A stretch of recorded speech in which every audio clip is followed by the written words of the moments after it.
Chapter 80. June Moxie looked at Fatty weakly. He really wanted to jump up and give him a kick. However, he had to pretend to be seriously injured, so he could only spare him for now. However, his gaze was so blatant that he wanted to devour someone. Fortunately, brother, you didn't die. Otherwise, I would be too lonely in the future. Without you, I really don't know what to do. Fatty Tang wiped his sweat and took the cup of tea from Kulher's hand. He took a sip, and then turned his head and shouted, "Come on. Hurry up and bring in the gift from the Tang family for June Sun Xiao." June Mo Xia looked at the door with interest. He really didn't know that this dear friend actually needed to carry his gift. What kind of gift is it? Two men carried two big boxes and came in, huffing and puffing.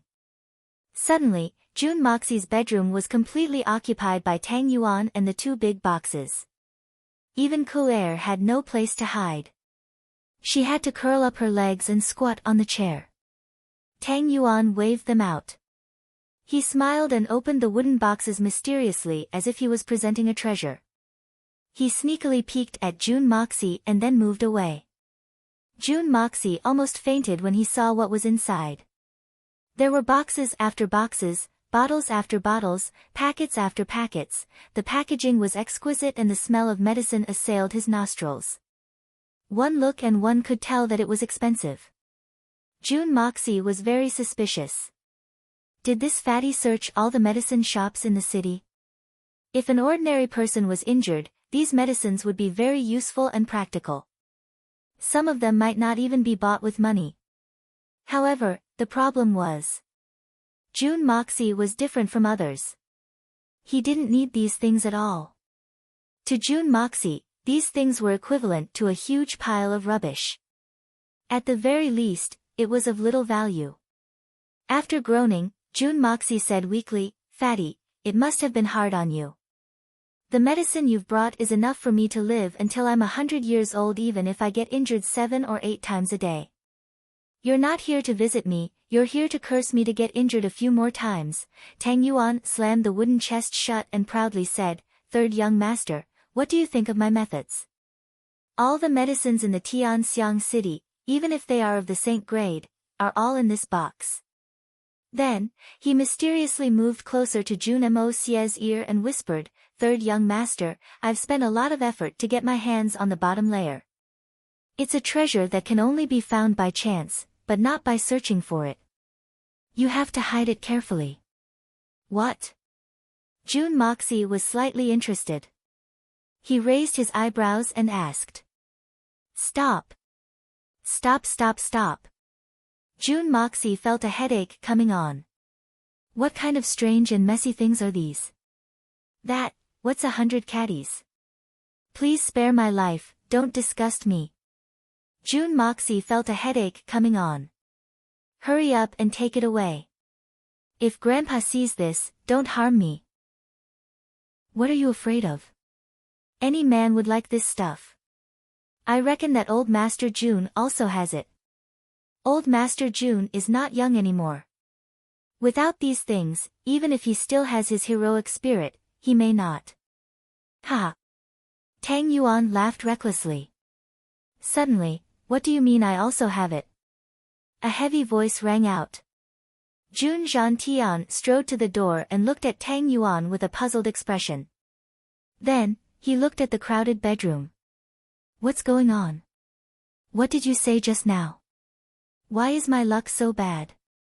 Tang Yuan was dumbstruck. Large beads of sweat started to form on his forehead. His eyeballs started to spin around, and his fat body started to soak in a pool of sweat. If the old man had heard what he had said just now, what is this pile of things? Grandpa June was somewhat angry. It's a mess. Hurry up and clear it away. Tang Yuan hurriedly stood up and nodded his head like a chicken pecking rice. Yes, I will clear it away immediately. It's just some ordinary medicinal ingredients, nothing special. The moment he spoke, Grandpa June immediately reacted. Fatty, what did you say just now? I also have it. Tang Yuan's facial features squeezed together in a split second. His complexion turned from white to red, and then from red to green. His chubby cheeks couldn't stop trembling, and his two thighs also showed signs of cramping. Fatty was saying that you still have the heroic spirit of His Majesty. He also said that you also have the heroic spirit of His Majesty. However, he felt that it was a taboo and did not dare to say it again. June Moxie quickly tried to smooth things over. Looking at Fatty's pitiful appearance, if Grandpa June were to say another word, he would probably be paralyzed with fear. What is so taboo about that? Is it worth being scared to this extent? This old man still has the heroic spirit of His Majesty. This is the truth. Grandpa June looked at Tang Yuan with disdain and lectured him. In the future, if you have nothing to do, don't always drag our Moxia to those shady places. He has learned bad things from you in the past. Ah! Tang Yuan was stunned. Grandpa, how can you invert right and wrong? It was clearly me who had learned bad things from your grandson, Grandpa June snorted. In the old man's heart, his grandson was naturally good and well-behaved. The reason why he was so disappointing in the past was mainly because he had learned bad things from his bad friends. With a wave of his hand, a few guards came in and carried the 2 boxes out. Tang Yuan became anxious. What about the second box? June Moxie was also sweating profusely. Could it be that the second box was even worse than the first? That would really be the death of me. Grandpa June waved his hand and ordered all the boxes to be sent to June Moxie's small warehouse. Cool air also followed. Only then did the 2 of them heave a sigh of relief and exhaled at the same time. A white-haired, white-bearded, white-robed old man walked in. He had a kind countenance and a face full of calmness. Tang Yuan was shocked. He stood up respectfully and greeted. Mr. Fang. This Mr. Fang was the head of the imperial physicians, Fang Huisheng. In Tianxiang City, he had a resounding nickname, Fang Busi. This meant that no matter how serious one's injuries were, as long as imperial physician Fang extended his hand, one would definitely not die. Even though this was an exaggeration, Fang Huisheng's medical skills were unquestionable. Even if Hua Tuo and Bien Ke were to come back to life, they would not be able to do much. In the past, Tang Yuan had suffered a serious illness. All the doctors in the capital were helpless. At the critical moment, it was this Fang Huisheng who saved his life. Thus, Tang Yuan was very grateful to Fang Huisheng. After all, he was his benefactor. Fang Huisheng nodded his head and smiled kindly. Without saying anything, he sat by the bed and placed his hand on June Moxie's wrist. At the same time, he carefully observed June Moxie's complexion. He opened his eyelids and even let June Moxie stick out his tongue to take a look. At this moment, a thought suddenly appeared in June Moxie's mind. His internal energy controlled the flow of energy in his body. His meridians moved a few times and his pulse became abnormal. This was a mysterious force that did not belong to this world. Of course, no one would be able to see through it. Fang Huisheng's expression gradually turned solemn. He had originally thought that Jun Zhantian was making a mountain out of a molehill when he asked His Majesty for help. But now that he had taken Jun Zhantian's pulse, he suddenly discovered that the condition of this young man's body was unexpectedly terrible. Sweat, I won't say anything else. Everyone, continue reading. Chapter 81. Jun Zhantian noticed the change in his expression and could not help but feel apprehensive. He asked, Old Fang, how is it? Fang Huisheng looked at June Moxie pitifully and shook his head. Sighing, he said, his life is not in danger. However, the other aspects are very bad. Very bad? Grandpa June was shocked. How bad? His meridians are stagnant and showing signs of drying up. His internal organs are damaged. This. He sighed and raised his head. Did third young master go through intense physical training? Furthermore, did it exceed the limits of his body? Jun Zhantian felt that something was wrong. Yes, there were 7 days before yesterday. That's it. That's right, Fang Huisheng retracted his hand and furrowed his brows. There is a limit to a person's strength. Third young master's body was originally weak and deficient. He relied solely on his strong willpower to endure the intense training that his body could not handle. How could his veins and meridians withstand it? He had already sustained internal injuries. If that was all he needed to do was stop the training and recuperate properly. Then, there would be a chance for him to recover. However, at this point in time, his chest and abdomen were struck by an assassin's sword and 2 kicks, causing his internal organs to be injured. Furthermore, his internal organs were damaged by the sword's aura, causing the accumulated internal injuries to be triggered. How could he be lucky enough to have sustained these 2 injuries? That was not all. The most difficult part was that after he was struck by the sword, he did not manage to stop the bleeding in time, causing him to lose too much blood. He shook his head and said, after this, third young master being able to preserve his life and live as an ordinary person is already a great blessing. Moreover, if there is any intense activity in the future, you will feel dizzy and your internal organs will feel as if they are on fire. Even your life will be in danger. Jun Zhantian was stunned and his expression changed. It's that serious? Does the divine doctor have any means of recuperating? Is there no hope of a full recovery? Fang Huisheng sighed and said, as the saying goes, there is a limit to one's strength. Even though I am hailed as a divine doctor, I don't really have the ability to connect with the gods. With the current situation, even if the gods were to reincarnate, I'm afraid they would be powerless. Old Master Jun, you wish for your son to become a dragon. Everyone shares the same sentiments. Although it is an earnest matter, you should still act according to your capabilities. As he spoke, he picked up the brush and wrote a prescription, saying, follow this prescription, cut it 3 times a day, and nurse it carefully. You might be able to recover a little, but as for the cultivation of Xian Qi, I believe there is no hope for it in this lifetime. Grandpa Jun was dumbstruck. Even Tang Yuan was dumbfounded. However, who would dare to doubt the words that came out of the mouth of this medical magnate? Who had the right to doubt it? With a forced laugh, Jun Zhantian's face darkened as he said, being able to preserve my life without becoming handicapped and being able to move freely like an ordinary person is good enough.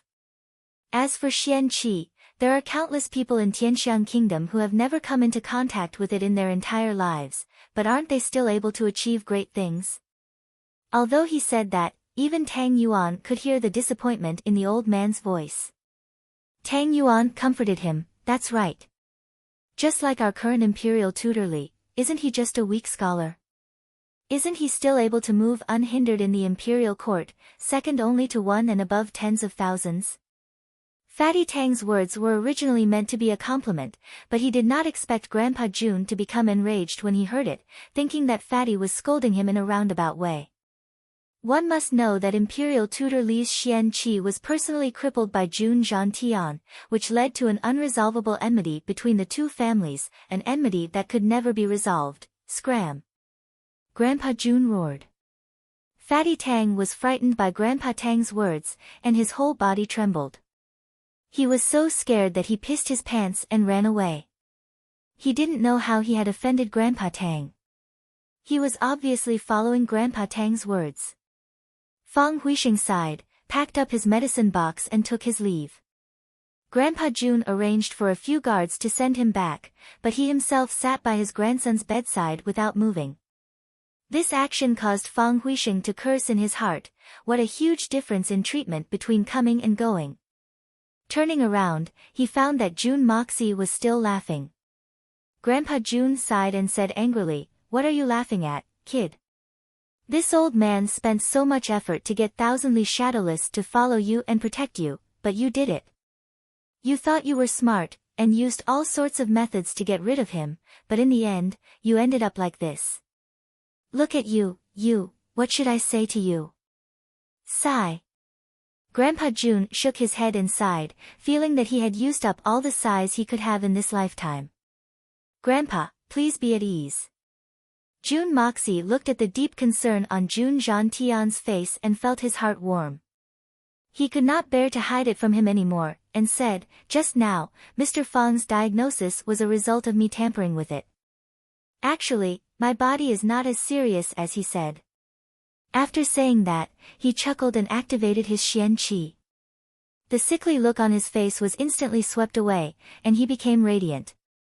June Jean-Tian's expression shook, and a burst of extreme ecstasy surged onto his face.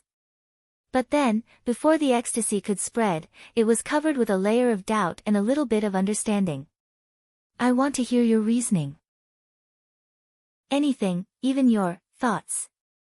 June Jean-Tian's eyes became very sharp, and he looked at June Moxie, as if trying to figure out what this grandson of his was thinking. At the same time, June Jean-Tian turned his head and shouted, "From now on, within a radius of 300 feet from this room, I will not allow anyone with ears to exist. Anyone who disobeys will be killed without mercy." A reply was heard from outside, followed by a continuous schwa-schwa sound. In just a moment, the outside seemed to have become completely silent, and not a single sound could be heard. Hiding it from the imperial physician meant that he was lying to the emperor. Therefore, June Jean-Tian was very careful. June Moxie, who was lying down, suddenly sat up. He was still wearing his pajamas. He tightened the belt around his waist and got off the bed. Then, he sat down on the armchair opposite his grandfather, June Jean-Tian. This action made Grandpa June pleasantly surprised. It seemed that his grandson's body was indeed fine. This grandson really had good methods. Even the world's #1 divine physician, Fang Huisheng, had been deceived by him. However, Grandpa June's face immediately turned solemn. He had a premonition that what June Moxie was going to say next was going to be very serious, and it might even be something that he did not want to hear. In fact, it might even be a little disgraceful. Thus, Grandpa June had long ago isolated any information from this room. Unless there was the legendary Great Master Shen Xian hiding and eavesdropping, no one would be able to hide from Grandpa June's eyes and ears. From June Moxie's many years of forbearance to his current feigned injury, Grandpa June could smell that something was amiss. He could even roughly guess what his grandson was going to say. Thus, he became especially solemn. Because the June family is currently in a very dangerous situation. I had no choice but to step forward. My original intention was to live a life of debauchery. June Moxie opened his mouth, but first removed himself. Unfortunately, I am the only one left in the 3rd generation of the June family. Even if I wanted to stay out of this, I can't. Thus, I must not enter the eyes of all the great families within the capital. I understand this point, and I have also guessed it. Grandpa June stroked his beard. Based on this point alone, your feigning injury is very successful. I am very gratified. Also, grandfather's previous actions may have intimidated all the great families within the capital, but the June family's strength has been revealed. Regardless of whether it is in the imperial court or in the shadows, they are too powerful. This kind of strength is something that the imperial family cannot tolerate. At the same time, this matter is also a huge taboo. However, first, it coincidentally catered to His Majesty's intentions. Pushing the boat with the current, it allowed His Majesty to complete the reshuffle of power within the capital. Second, His Majesty took into account grandfather's past friendship and countless contributions. Third, grandfather is already very old. Third uncle is seriously injured and crippled. This grandson is a good-for-nothing debauchee. Thus, His Majesty's suspicions were averted. However, this kind of thing can only happen once. This time, I barely managed to get away with it. Next time might not be the same. Even now, if His Majesty were to find out that this grandson's debauchery was just a facade of serious injuries, his suspicions would increase. When that time comes, I fear that the Jun family would immediately face a calamity. This is the biggest reason why I pretended to be injured. Chapter 82. Jun Zhantian remained silent, but he was secretly nodding in his heart. He was completely disheartened by what had happened a few days ago. He had planned to perish together with the emperor, but His Majesty had stopped him. Moreover, his grandson had returned safe and sound. His mood had naturally changed. If it was not the Jun family, any other family would have been flattened, even if they had catered to His Majesty's wishes. Thinking about it now, it was truly thrilling and frightening. Grandfather, there is no doubt that you are loyal to the royal family. But that is only you. Jun Moxie said. Although the Jun family appears to be the most powerful family in the world, the Jun family's power is dependent on His Majesty's imperial decree. Once this imperial decree is issued, the Jun family will collapse in an instant. I am not used to this. I believe that even third uncle may not be used to it. I have never been used to having my fate in the hands of others. That is why I would rather be a debauchee for the rest of my life. But now that my debauchee life has come to an end, I need to change. And the premise of this change is: I need to control the Jun family in my own hands. Jun Moxie looked at Jun Zhantian. This is my highest goal, my ultimate plan, and the foundation of all my plans. Controlling one's fate in one's own hands. For you to have such thoughts, it means that you are showing signs of rebellion. Grandpa Jun's body trembled as he looked at him sternly. Grandfather, you have misunderstood. In my opinion, those who want to be emperors and those who have already become emperors are fools. Especially those who are determined to become emperors. They are the fools among fools. Jun Moxie snorted. Even if you have the power to overturn the world, even if you have 3,000 beauties, it is all meaningless to me. I have no interest at all. You. Grandpa Jun was so angry that his chest heaved up and down. His white beard was blown into a mess. For the loyal Grandpa Jun, these words had undoubtedly insulted his most loyal subject. If the one who spoke was not Jun Moxie, he would have died 17 or 18 times over. Grandfather, a straightforward person does not resort to insinuations. Let me make it clear today. His Majesty would never allow the Jun family to possess such great strength and outstanding descendants. That was a great threat to the throne. Father, second uncle, and my two brothers' deaths, I will investigate it clearly sooner or later. If there are any mysteries behind it, I might have to seek justice. Jun Moxie said calmly. Alright, since I've admitted that I'm Jun Moxie, I naturally have to do something for this family. And this matter is probably the Jun family's biggest worry. Grandpa Jun sighed dejectedly. After pondering for a long time, he stood up, turned around and said, when the former emperor established the Tianxiang kingdom, he intentionally moved several of the great families of the kingdom to Tianxiang city, bestowing them with high positions. This method has two advantages. First, all the great families are gathered together, making it easier to control. Second, all the great families keep each other in check, making it easier to maintain a balance of power.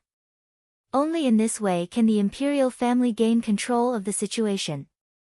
At present, in Tianxiang city, with the exception of the Yi family, the Jun family, Li family, Dugu family, Mu Rong family, and the Tang family each occupy their own territory. In recent years, the Meng family and the Song family have also been added. But in the end, they're nothing more than clowns, and they can't be compared to the great clans mentioned earlier. The military is led by the Jun family and the Dugu family. Although the Mu Rong family wants to meddle in the military, as long as Dugu Zongheng and I are around, they will never be able to interfere. On the surface, the Li and Meng families are our biggest rivals. They are constantly thinking of ways to bring each other down. Moreover, these two families are related by marriage. Among the younger generation of the Li family, there is a talented Li Yuran. Naturally, they are a bigger threat. The Song family has always kept a low profile, so we can ignore them for now. The Jun family and the Dugu family are rivals in the military. Usually, we have small squabbles. That old bastard Dugu Zongheng is not convinced by me. But this is not the main point. The main point is that although our two families keep each other in check, we are both loyal to the imperial family. So, we will never really have a falling out. You have to keep this in mind. This is also the reason why the Jun family can stand tall in the imperial court. Among the great families, the Mu Rong family is the most ambitious. You must be wary of them, but you don't have to be deliberate. These great families all have their own schemes. Once the time comes for a real purge, everything will be revealed. Everything will be revealed on the surface, but before that happens, no matter what happens, we will all live in harmony with each other. This is the unspoken principle of the Zhu clan. So, now is the time when you youngsters are stirring up trouble. Everyone is watching you youngsters make trouble. Even if the trouble is a bit outrageous, everyone will just laugh it off. But at the same time, everyone is paying attention to you youngsters. They want to see which of the youngsters is the most threatening. Grandpa is very pleased that you are able to see this clearly. Grandpa Jun avoided Jun Moxie's topic of investigating the deaths of the two generations of the Jun family. Instead, he began to analyze the situation within the capital. 3 years ago, His Majesty had intended to appoint a crown prince. But after a series of tests, he had no choice but to give up on this idea. He allowed the 3 princes to fight amongst themselves while he hid behind the scenes and watched as his 3 sons made trouble. His Majesty had always believed that all 3 of his sons were wolves. But in the competition between the 3 wolves, there will always be a king. And the final victor will be His Majesty's successor. Jun Moxie sneered, but did not say anything. Grandpa Jun smiled bitterly and shook his head. But a wolf will always be a wolf. It will never transform into a tiger, nor will it transform into a dragon. Even if it is the Wolf King, it will still follow the path of a wolf. However, His Majesty clearly does not have a better choice. He could only force them again and again, oppress them again and again. But at the same time, intimidate them again and again, tame them again and again. Of course, the old foxes of the various families have noticed this. For the sake of their own families, they would not easily intervene in the disputes between the princes. However, within each family, there will always be someone who is very close to one of the princes. Imperceptibly, a balance has been maintained. At present, the 3 princes are not involved at all. The first is my Jun family, the second is the Dugu family, and the third is the Li family. Grandpa Jun spoke in a seemingly inexplicable manner, completely unrelated to what Jun Moxie had said. It seemed as though he was talking to himself, but at the same time, it also seemed as though he was talking to Jun Moxie. After saying that, he finally came to a conclusion. So, as long as you know what you intend to do and don't go overboard, I will cooperate and do whatever I want. After saying that, Grandpa Jun stood up tiredly and said, "Right now, I have no choice but to recognize my old age. I can only watch from the side. Your third uncle's body, crippled.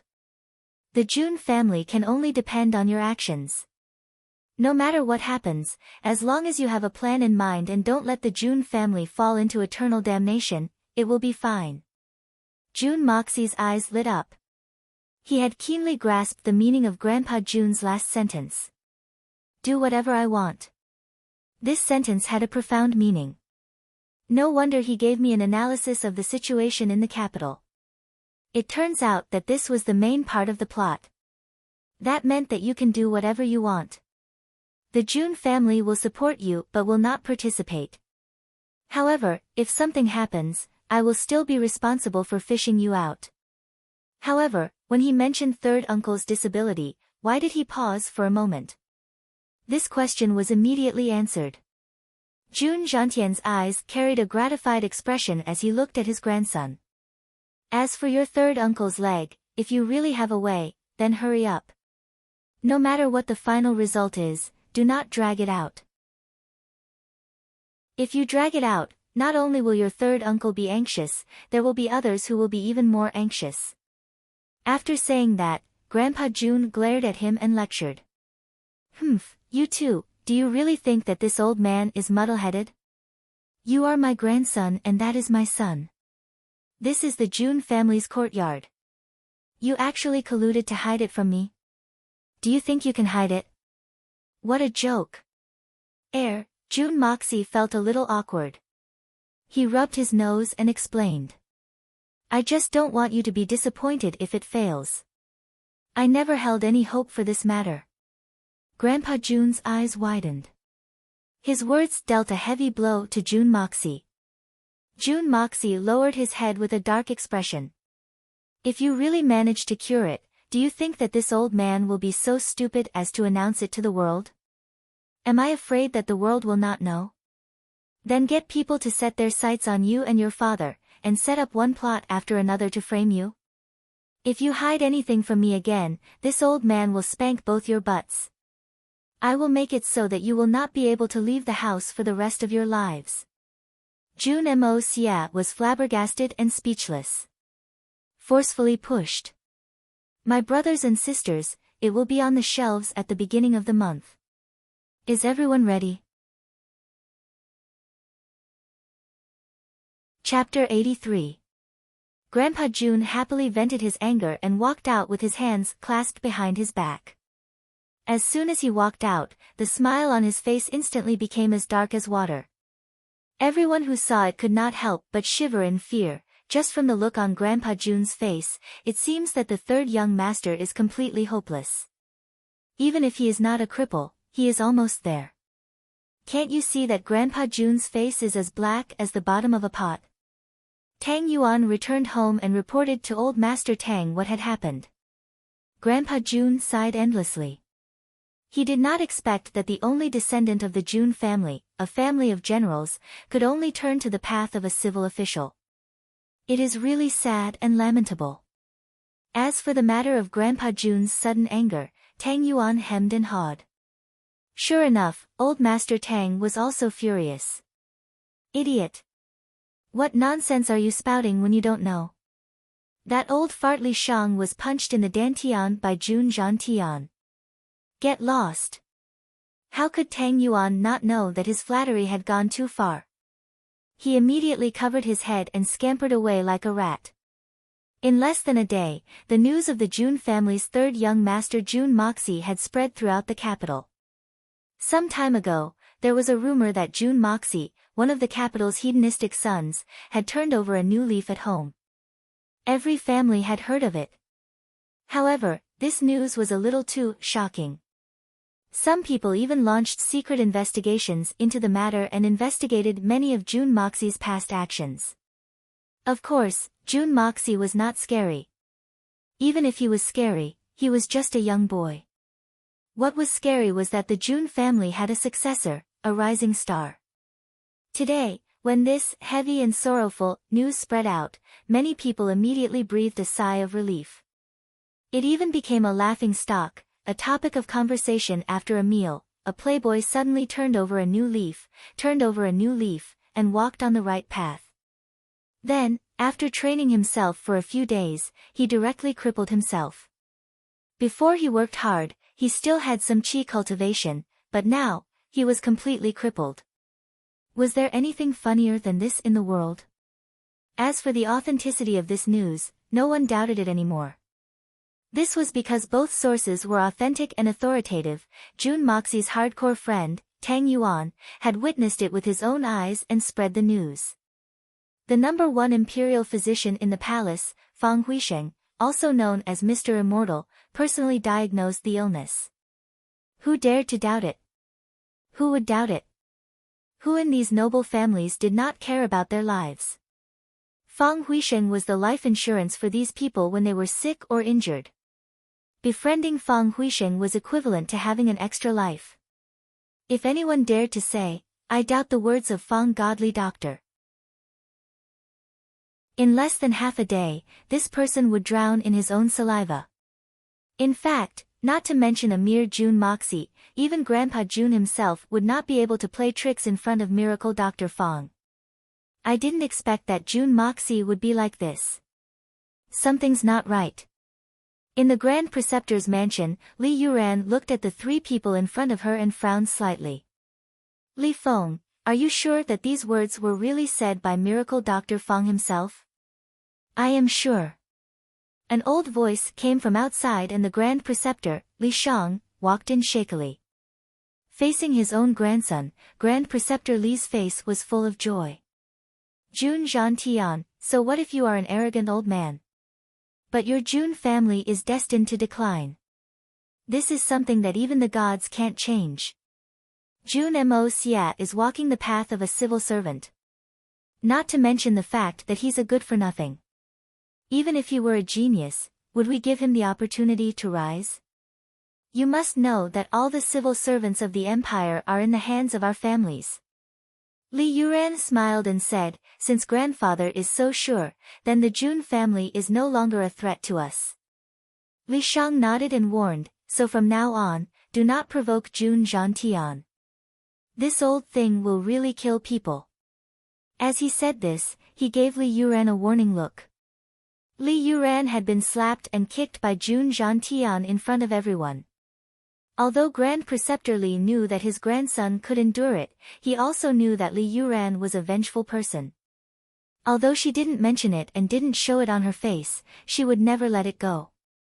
She would definitely take revenge if there was an opportunity. And now, Li Shang's intention was to persuade Li Yuran to give up on this idea of revenge. After all, the current Jun Zhantian was a half-mad old lion that no one could afford to provoke in the entire empire. Especially now that His Majesty was protecting him, he couldn't afford to offend him at all costs. Furthermore, Jun Zhantian had revealed the Jun family's hidden strength in a fit of rage last night. It was truly shocking. In the face of such strength, no matter which family it was, if they were to rashly clash head-on, they would be badly injured. Jun Zhantian could even exterminate some of the weaker clans in a single night. That was not a difficult thing to do. Li Yuran narrowed his eyes and said with a smile, don't worry, grandfather. I won't do such an unwise thing. But it's Jun Moxie. It's not a big deal to play with him once in a while, right? A person who has just lost his Xian Qi cultivation will definitely indulge in wine and women. As for the matters between the younger generation, grandfather and Jun Zhantian won't care too much. Li Shang smiled and said, just don't go too far. The four grandsons agreed in unison. In the imperial palace, His Majesty the Emperor reclined on the dragon throne with a soft cushion behind him. His eyes were slightly narrowed and his expression was calm. Fang Huisheng stood respectfully in front of him, his brows lowered. Then, Jun Moxie really can't, His Majesty the Emperor asked after a long time. Yes. According to this old official's diagnosis, there is no falsehood in this matter. Fang Huisheng said with certainty. He habitually stroked his beard and said, Jun Moxie has always been naughty and mischievous. He is used to committing outrages. If he can behave himself, it would be a blessing for the people of the capital. A blessing for the people? He. His Majesty the Emperor laughed and closed his eyes. This old official will take his leave. Fang Huisheng bowed and left. After he left, His Majesty the Emperor's lips curled into an undetectable smile. It was a smile of comfort and relief. At this moment, Grandpa Jun had taken a 3-month-long vacation. In the eyes of outsiders, this old man's temperament seemed to have changed greatly. After this incident, he seemed to have become disheartened. This series of actions made people feel that it was unimaginable. His Majesty the Emperor had even specially sent someone to express his condolences. For example, Grandpa Jun walked out of the door and suddenly became furious. He shouted, "Where did all these trees come from? Chop them all down. The weather is getting colder and I can't even see the sun. What kind of shameful statement is this?" Thus, with a single order, everything within a radius of 5 to 6 miles around the June residence became barren. A stretch of smooth yellow soil. In addition, Grandpa June looked at the walls and became furious. The walls are so short. Wouldn't it be easy for thieves to come and go as they please? Increase the height of this old man. As a result, the wall, which was originally 6 feet tall, doubled in height overnight. Furthermore, it was unknown where the idea came from, but the old master ordered for the top of the wall to be filled with thorns that were 5 feet tall. It was so dense that even a bird might not have the guts to perch on top of it. Another possibility was that Jun Zhantian seemed to be finding his good-for-nothing grandson more and more displeasing to the eye. Or perhaps he had become addicted to building buildings. So, Jun Zhantian had actually built 2 small courtyards in his own courtyard.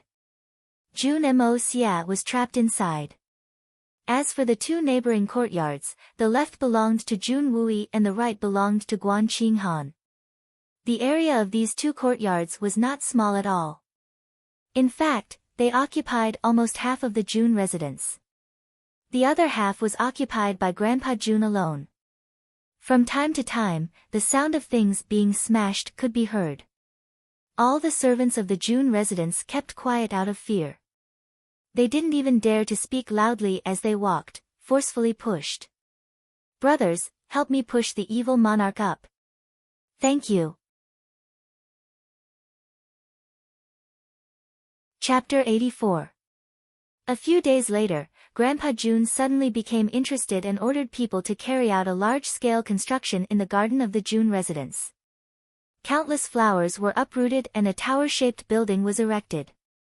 It was 7 stories high and a sentry tower was placed at the top to monitor the movements in the surroundings. When he had nothing to do, Grandpa Jun would often bring his men to patrol the residences of the officials near the Jun residence. In the middle of the night, the sound of horses' hooves would suddenly resound and deafening battle cries would resound. Grandpa Jun was using his remaining energy to train his troops. However, this training did not matter.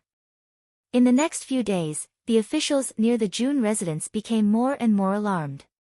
In the end, they did not hesitate to spend a lot of money to buy new houses and move away. Then, without waiting for anyone to move in, Grandpa Jun gave the order and all the mansions were razed to the ground. Since he had nothing to do, Grandpa Jun began to train the guards of the mansion as if they were regular soldiers. Then, the Jun family's external procurement staff revealed that when Grandpa Jun had nothing to do, he would often drink to drown his sorrows and get drunk. Everyone understood this point, no matter who it was, to suddenly fall into despair when they saw hope, they would not be able to bear it. Fortunately, Grandpa Jun's alcohol tolerance was not bad and he did not go around drinking to act crazy. This could be considered a blessing in misfortune. In fact, everyone could understand, in the midst of his disappointment towards his grandson, he suddenly saw hope for his grandson to turn over a new leaf. But just as he saw hope, he received news of his grandson's death. Just as he was about to fall into despair, he received news that his grandson was still alive. Just as he received news that his grandson was still alive, before he could even rejoice, he was told that his grandson had become a cripple. Isn't this deliberately toying with people? Even if one's mental fortitude was strong, to be able to withstand such a violent upheaval was already an admirable feat. Putting themselves in Grandpa Jun's shoes, if they were to encounter such a thing, they would have long since collapsed. Their performance would not even be as good as Grandpa Jun's. Thus, they were not surprised by Grandpa Jun's various abnormalities. The pitiful old thing was being toyed with by the heavens. It was already good enough that he hadn't gone mad. "Do whatever you want, as long as you don't do anything to me." Almost everyone had the same thought. Even the emperor, who had always been wise, more or less had the same thought. In the courtyard of the Jun family, which was recognized as a forbidden area by everyone, Jun Moxie was smiling happily as he poured a glass of wine for Jun Wui. The wine was refreshing and fragrant. It was so clear that one could see the bottom of the glass. I didn't expect Mo Xia to have such ability. This wine was truly a peerless wine. The ones I drank before were truly trash. Jun Wui took a sip and narrowed his eyes in an intoxicated manner. In another corner, 4 burly warriors were wielding iron hammers and blowing bellows as they did the work of blacksmiths. The blazing flame was so hot that it was almost silver white. A large piece of iron was burned red. Then, they took it out and raised their noses to sniff the fragrance of the wine in the air. At the same time, they fiercely swung their sledgehammers and hammered down again and again. Their bodies were drenched in sweat, but the piece of iron did not show any signs of change. It could be seen that this piece of iron had reached an unimaginable level of toughness. Young master had said that as long as this piece of iron was hammered to his satisfaction every day, each of them would be rewarded with a pot of wine. Heavens, such good wine, even the emperor himself might not have tasted it before. How could this not be a job for these 4 warriors who valued wine as much as their lives? Wine-making is just a small part of the acrobatics. Otherwise, we wouldn't be able to drink it ourselves. It's really unbearable to drink that kind of bastard wine every day. Jun Moxie elegantly took a sip. He squinted his eyes and asked with interest, "Third uncle, I heard that when Grandpa drank this wine for the first time, he got drunk?" "I heard that, he got drunk." Jun Wui frowned and his face darkened as he lectured, "Don't talk about your elders behind their backs." Jun Moxie touched his nose and was still in high spirits. He did not give up and asked, "I heard that Grandpa sang when he got drunk. He even stuck his head in the pig's head and fell asleep." "You brat. Are you looking for a beating? Don't you know that it's taboo to speak the truth?" Jun Wui was annoyed and amused at the same time. "Who asked you not to tell me that this wine is so strong? It's already good enough that your grandpa didn't come to settle the score with you. He had to wash his beard for the whole morning before he could wash it clean." "Oh." Jun Moxie gave a meaningful, "oh," and smirked. "Grandpa doesn't seem to be a good drinker. Let's not talk about this anymore." Jun Wui felt a little uncomfortable and was not interested in discussing Grandpa. "Jun, you, on the other hand, shouldn't you be preparing?" Jun Moxie's face suddenly turned bitter. He raised his glass and drank it in one gulp, letting out a long sigh. A few days ago, Grandpa Jun suddenly had a whimsical idea. Because Jun Moxie's xian-qi cultivation was not high, Grandpa Jun was unable to find a sparring partner for him. He was also worried that the secret would leak out. A few days ago, he suddenly had an idea and invited Guan Qinghan to spar with Jun Moxie. This was the beginning of Jun Moxie's journey to hell. In fact, this was Grandpa Jun's deliberate prank on his precious grandson. Who asked this guy to hide it from him for so many years? He really deserved a beating. Jun Moxie felt helpless. Facing his sister-in-law, he could not possibly kill her in one blow, right? But if he did not subdue the other party, he would start to suffer. After all, although his art of unlocking heaven's fortune was amazing, he had only practiced it for less than 2 months. How could he be a match for Guan Qinghan, who had been cultivating xian-qi since childhood? Guan Qinghan's family had a long history and she was now on the verge of breaking through to silver-level xian-qi. Jun Moxie's eyes and face didn't have the same lustful look as before. This made Guan Qinghan raise her guard.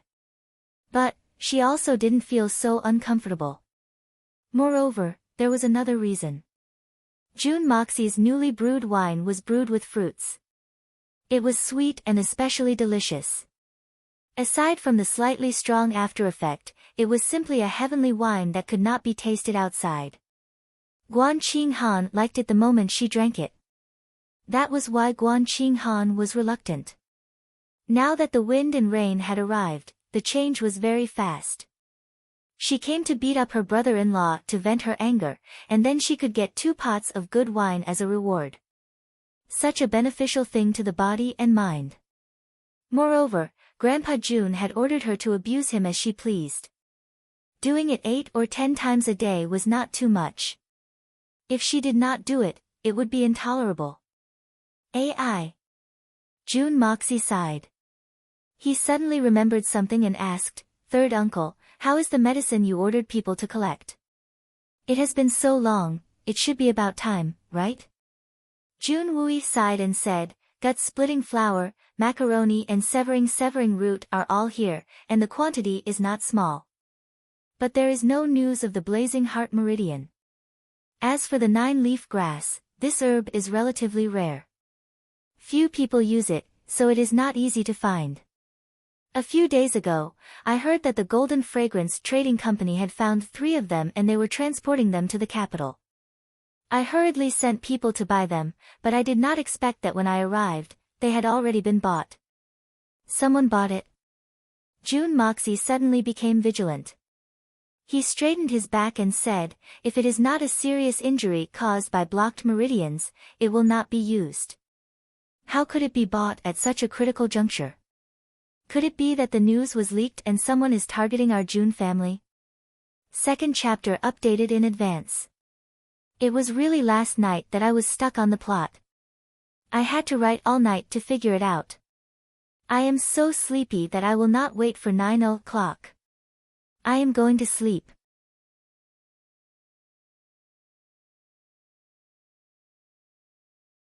Chapter 85.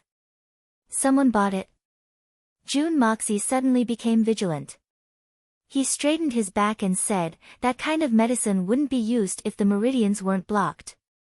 How could it be bought at such a critical juncture? Could it be that the news was leaked and someone is targeting our Jun family? No. Jun Wui shook his head and said, even the person who was looking for the medicine doesn't know why he was looking for it. He doesn't know that it has anything to do with me. I don't think it's targeting me. But, this coincidence is too much of a coincidence. Could it be that the heavens are making fun of me and won't let me recover? Jun Moxie frowned and slowly paced back and forth. If only one of the 5 medicines was missing, Jun Moxie could use other methods to make up for it no matter what it was missing. But if 2 medicines were missing, Third Uncle, did you send an order to find out who stole the medicine before Third Uncle did? We're already looking into it. But, this matter has just happened, so we haven't found anything yet. Jun Wui smiled faintly. He didn't seem to be in a hurry. Instead, he comforted him, Third Uncle has waited for so many years. It doesn't matter if we wait for another month or 2. Don't worry, don't worry. Jun Moxie nodded heavily. He held the wine glass and thought about it in a daze. But, the more he thought about it, the more he felt clueless. Jun Wui saw that he was lost in thought. So, he didn't disturb him. He just poured himself a cup of wine and enjoyed himself. Jun Wui suddenly laughed when he heard the sound of familiar footsteps. Guan Qinghan was dressed in snow-white clothes. Her pretty face was covered with frost. She slowly walked over. As she gradually approached, Jun Moxie felt as if an iceberg was slowly pressing down on him. The delicate woman's body emitted a bone-chilling aura. It made people feel that even the heart of this fairy-like beauty in white had long been frozen. Jun Moxie had objected to the fact that Guan Qinghan was here to spar with him many times. He believed that with his fighting skills, the only thing he lacked was strength. In this world, if he claimed to be the second best at killing, no one would dare to claim to be the first. However, Grandpa Jun didn't know about this secret, and he couldn't let him know about it either. So, Grandpa Jun firmly rejected Jun Moxie's protest. Especially after witnessing Guan Qinghan's abuse on the first day, Grandpa Jun only said one sentence and left. That sentence was, I am very satisfied, continue to beat me up. It was Jun Wui's first time seeing it, so of course he had to open his eyes wide to see clearly. For the past month, as an elder, he had repeatedly suffered losses at the hands of his nephew. Naturally, Jun Wui wouldn't let go of this pleasing opportunity to vent his anger. After all, such an opportunity was rare. I really don't know how to fight. Jun Moxie wailed in his heart. Perhaps it should be said that Jun Moxie didn't dare to fight back. The hitman Jun had lived 2 lives. His hands were stained with blood. He could kill people with just a wave of his hand. He was extremely proficient in killing people. However, when it came to exchanging pointers with ordinary martial skills, not to mention those true killing moves, even those methods that could be used to subdue the enemy would easily injure the opponent's limbs. Hence, it was absolutely not allowed to be used. Especially when the opponent was his sister-in-law. Although this sister-in-law didn't like him, he couldn't kill her, right? Of course, he couldn't break her arms or legs. Even a normal dislocation would be a bit embarrassing for a woman. Moreover, there were some parts of a woman's body that were difficult to deal with unless they were mortal enemies. Since these methods couldn't be used, Jun Dashao didn't have many methods to deal with the enemy. Especially when he was facing his sister-in-law, whose Xian Qi cultivation was far above his own. The stronger one would be able to fight to their heart's content. However, the weaker one would have their hands and feet tied. The difference between the strong and the weak was irreversible. How could the hitman not exhaust all his tricks and complain incessantly? Guan Qinghan stood there quietly, like a snow lotus flower on an iceberg, aloof and unattainable, yet proud and aloof, pure and clean. Can we not fight today? Jun Moxie pitifully put forward a condition. I can give you 2 more pots of wine, okay? Not good. Guan Qinghan's face was as cold as ever. She clapped her hands together, but a black gas came out. 9th level Xian Qi. Are you ready? Guan Qinghan looked at him without surprise or joy, as if she was looking at a human sandbag that could take a beating. Bah, would you be so proactive if I didn't give you wine? God, are you kidding me? You actually gave this woman a legitimate opportunity to beat me up. I can't really fight back. Ready? What's the use of being ready? Jun Moxie was very angry. His concealment from his grandfather had certainly brought about positive effects. That was, he had aroused his grandfather's hopes. But at the same time, it had also brought about negative effects. He had been deceived by his grandson for so many years.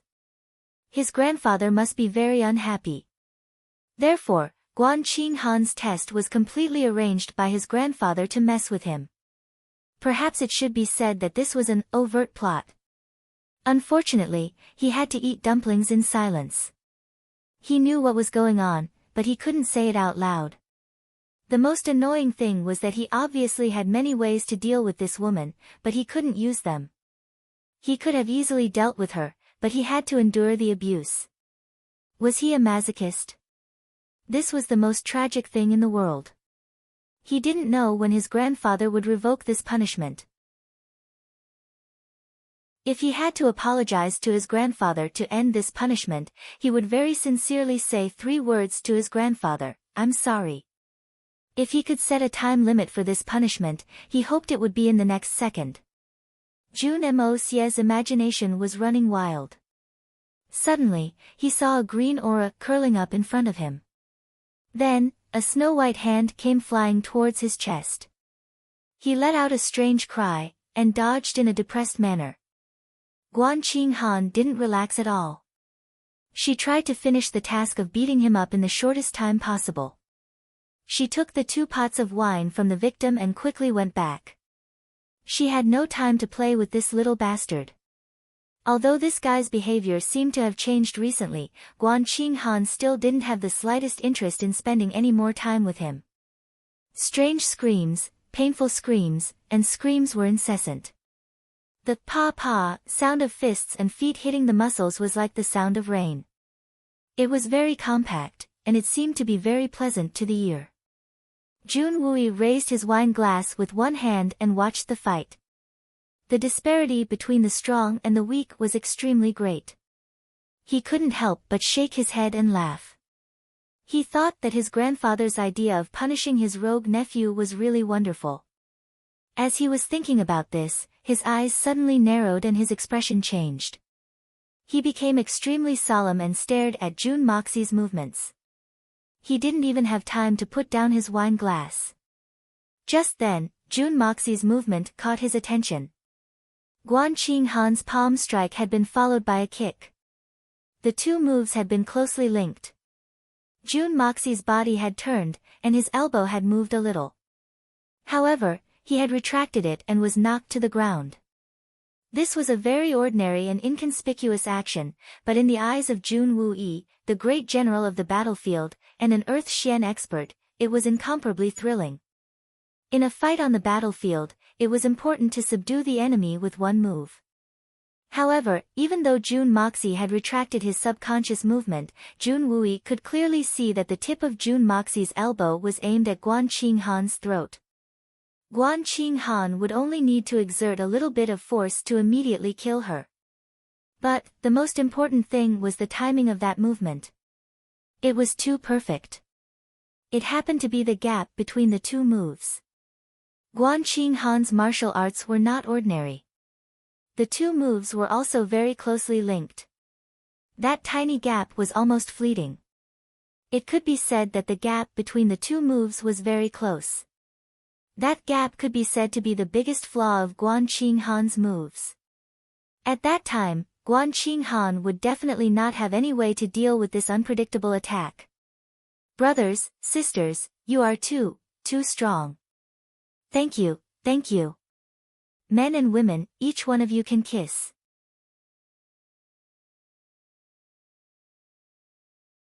Chapter 86. Based on the difference in mystical qi between Jun Moxie and Guan Qinghan, even if Guan Qinghan was hit by Jun Moxie in other parts of her body, he might not be able to cause any damage. However, the throat was one of the most vital and vulnerable parts of the human body, and the elbow was the strongest part of the human body. Using the sharpest part of the elbow to overcome the weakest part of the strong, he could defeat the strong with the weak. A one-hit kill. That was a decisive blow that could turn the tables. That was why Jun Wu-yi was so shocked. Was Xia really so brilliant? Or maybe it was just a coincidence. Jun Wu-yi was doubtful, and he continued to watch the fight. Although Jun Moxie was being beaten, in Jun Wu-yi's eyes, Jun Moxie only needed to use strength in every move, and every time, he would kill Guan Qinghan before she could hit Jun Moxie. Even, more than once in a move. Jun Wu-yi was silent. He observed carefully, this move, Jun Moxie dodged at the right time. The middle finger of his raised fist had an obvious protrusion. If it was hit in a straight line, it would hit the back of Guan Qinghan's head. This was the most vulnerable part of the human body. If the protrusion of the middle finger hit the fusion point at the back of the head, this move, the position and movement of Jun Moxie's knee was different, and it was pointed. If he didn't retreat, it would be the fatal point of the genitals. Heart. Temple. Coccyx. Eyes, throat, behind the ears, Guan Qinghan was fighting to her heart's content, and she was in high spirits. Jun Moxie was struggling to dodge, and was complaining to the heavens. Jun Wu-yi, on the other hand, was watching from the side with fear and trepidation. This sweating was because of Guan Qinghan. After every few moves, Jun Wu-yi would be afraid. Even with his eyesight, he had to take a while to judge the danger that Guan Qinghan was facing, and at this time, a few moves had passed. And Guan Qinghan was facing the call of death countless times, but she was still in high spirits, completely unaware of it. Jun Moxie's instinctive reaction and killing intent had been seen through by Jun Moxie every time he had forcefully retracted his attack. It was too scary, even with Third Master Jun's Earth Xian cultivation, he could not hold on. Too scary. As the saying goes, the onlooker sees clearly. The onlooker was not only clear, but also scared to death. In fact, he did not dare to rashly interrupt this subtle game of death. He was afraid that his words would disturb Jun Moxie. If that happened, Guan Qinghan would be killed in an instant if he didn't stop in time. Jun Moxie's movements were sharp and straightforward, and even Jun Wu-yi would not be able to stop it in time. Finally, Jun Moxie was knocked to the ground 10 times, and Guan Qinghan felt that she had successfully completed her task. So, she did not say a word, and apologized to Jun Wu-yi.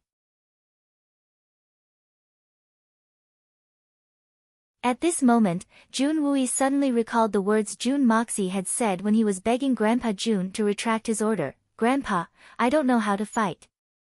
Really, I really don't know how to fight. The famous debauchee of the capital doesn't know how to fight?" When he heard those words, Grandpa June's first reaction was to give June Moxie a ruthless kick on his buttocks. Then, he pointed at the door and roared, "Get out!" When Jun Wooey heard those words, he nearly laughed out loud. For a long time, he couldn't help but laugh when he thought of those words. It was too funny.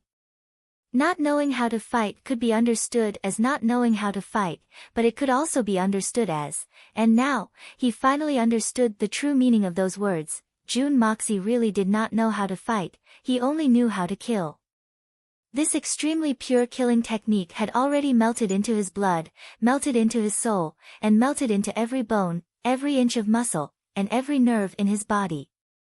If a soldier on the battlefield possessed such a technique, even if he was surrounded by millions of soldiers, as long as he still had the strength, he would not fall. As for his enemies, they would be turned into corpses in a row. If an assassin in an assassin organization possessed such a technique, he would be able to succeed in every endeavor. He would be able to create a legend in the Xian continent. No matter who had that kind of technique, they could transform into the Grim Reaper that could steal lives. At such a level, killing had already become a habit, a kind of instinct, or a kind of pinnacle art, or even a supreme achievement. Just like a master craftsman who had mastered the art of painting, with a casual stroke of his brush, he would be able to create a masterpiece. Just like a master of music, with a casual flick of his hand, he would be able to create heavenly music. That was the dream of every soldier and assassin, but no one had ever reached the pinnacle of killing. But, Jun Moxie, how could his nephew do it? How could it be Jun Moxie? A huge question appeared in Jun Wooey's mind. Where did he learn it from? How did he master it? Most importantly, what did he use to cultivate it? Jun Wooey felt that this nephew of his was becoming more and more unfathomable. Although his current cultivation level was only at the 4th level, but from his earlier performance, Jun Wooey felt that he had to look up to him.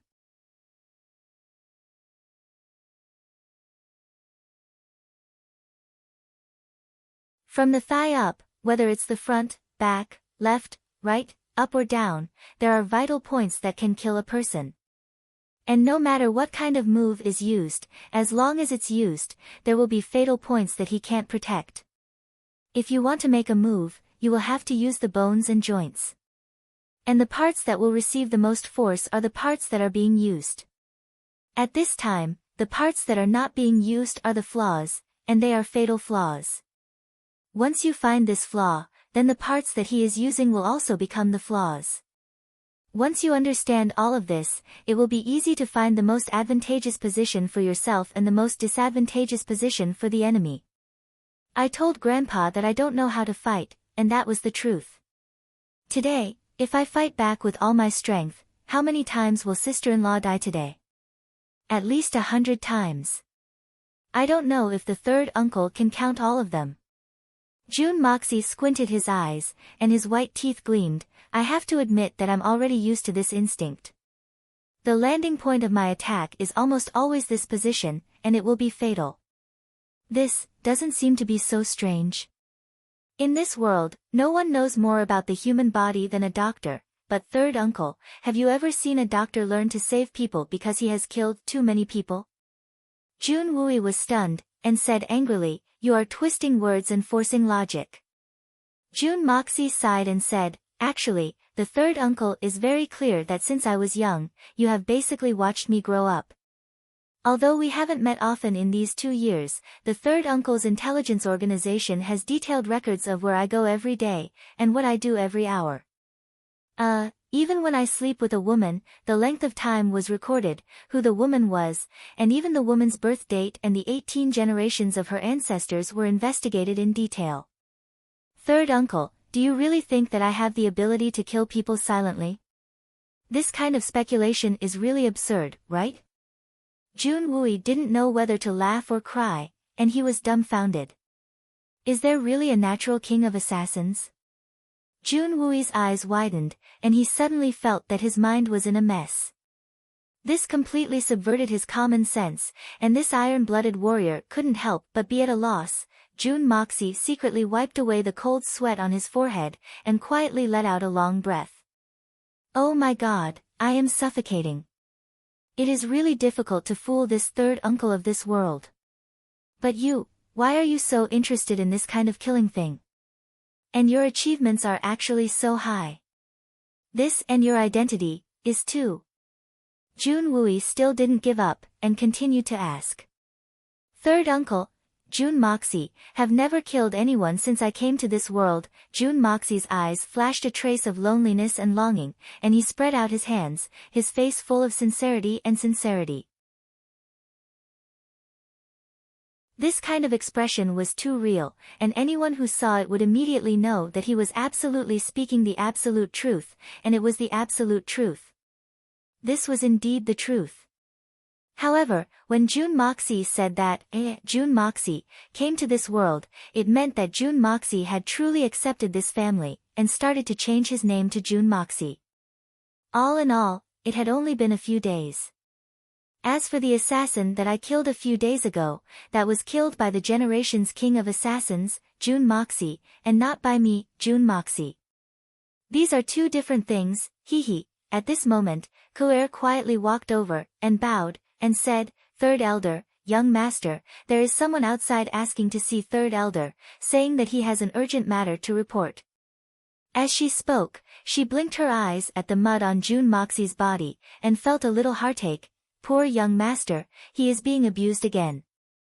Recently, young master has become much more amiable, he really shouldn't be subjected to this kind of abuse. Jun Moxie hurriedly said, Quick, let him in. Finally, a life-saving person came, and he came at the right time. Not long after, a man dressed in green walked in steadily, his steps were strong, his eyes sharp, and his face calm. Jun Moxie sized him up, thinking that this person could be considered a talent. Not bad, not bad. General, I've found the person who bought the 9-leaf grass. Who is it? Jun Wui and Jun Moxie asked at the same time. It's Lord Dashao of the Tang family, Tang Yuan. The man looked up at Jun Moxie, and said with apprehension. Tang Yuan. Jun Moxie suddenly cried out in disbelief, why did this fatty buy the 9-leaf grass? Is there someone in the Tang family who needs this medicinal herb? This subordinate doesn't know for now. Jun Wui and Jun Moxie looked at each other, and did not speak. The man tactfully retreated and quietly disappeared. Could it be that the news was leaked? Jun Wui pondered. Definitely not. Jun Moxie answered with certainty, and then frowned, but why did this fatty buy the 9-leaf grass? This herb's use is very unorthodox, and this matter is really troublesome. After thinking for a while, he raised his head and said, Third uncle, I remember you once said that there were 3 9-leaf grass found this time. That's right. If that's the case, it's better in the hands of Fatty Tang than in the hands of others. I'll think of a way to make him spit out too. Leave this matter to me. Jun Moxie said confidently. The jade and sword that Fatty Tang lost in the gamble were still in his hands. If he asked for 2 9-leaf grass, he could guarantee that Fatty would run away faster than a rabbit. This could be considered as letting this dead Fatty pick up a bargain. All right. Jun Wui faintly smiled, looked at his legs, and his eyes revealed a trace of excitement. Only the last herb is left, the Blazing Heart Meridian. Many friends have mentioned that Jun Moxie has killed people. This point was my negligence, now that I have changed it, perhaps it is not satisfactory, please understand. Thank you, if there are any mistakes in the future, please point them out. For the sake of our evil monarch, everyone will work hard, Also, grandly recommending a good book, my brother Wu Shan's 9 Deaths in a Different World is now nearing completion. Everyone can read it, I promise you will not be disappointed. There is a direct train on the page.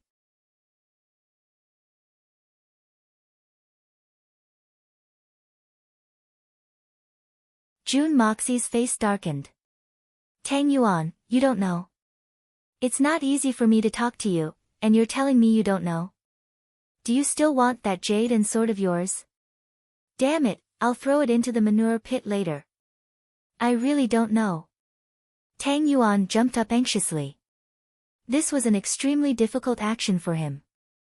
He gritted his teeth, pointed to the sky, and swore, "Big brother, I wouldn't dare to lie to you. Whoever knows about that thing is a son of a tortoise, a bastard." Golden Fragrance Medicine Shop. Just as he finished swearing, he suddenly opened his eyes wide and shouted, "Damn it, third young master, did you just say Golden Fragrance Medicine Shop? You're not deaf." June Moxie snorted and looked at him from the corner of his eyes, wanting to see what trick this fatty was playing. Although on the surface, he didn't look like someone who would play tricks. "That's my family's business." Tang Yuan's cheeks trembled, and his small eyes were round. "Damn it. I've only bought medicine once in my life. And it was for you. 5 days ago, I went to my family's medicine shop and ransacked it, then sent it to your residence." As he spoke, Tang Yuan slapped his thigh. Coincidentally, a lot of fresh medicinal herbs arrived that day. I didn't know what they were exactly, but the shopkeeper said that they were of high quality. So, I packed them all up and stuffed them into a box. Then, I brought them all over for you. If there's any 9-leaf grass or 7-leaf grass, then it's in your house.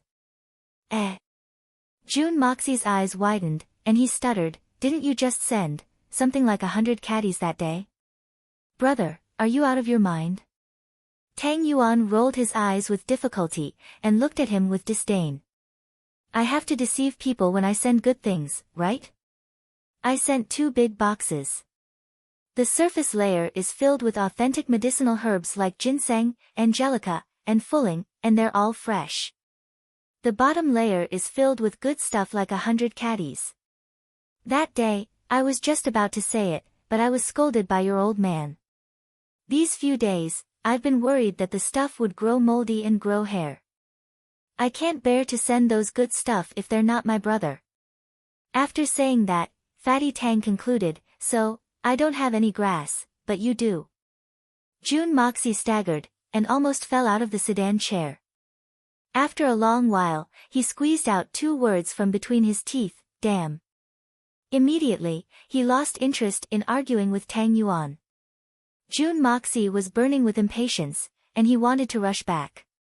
If the stuff really grew moldy in the box, it would be terrible. This fatty was really a sinner. Tang Yuan pulled him back. "What's the hurry, third young master? You've just recovered from a serious illness, and it's rare for you to come out. Come with me to the auction. I heard that there's a lot of good stuff today.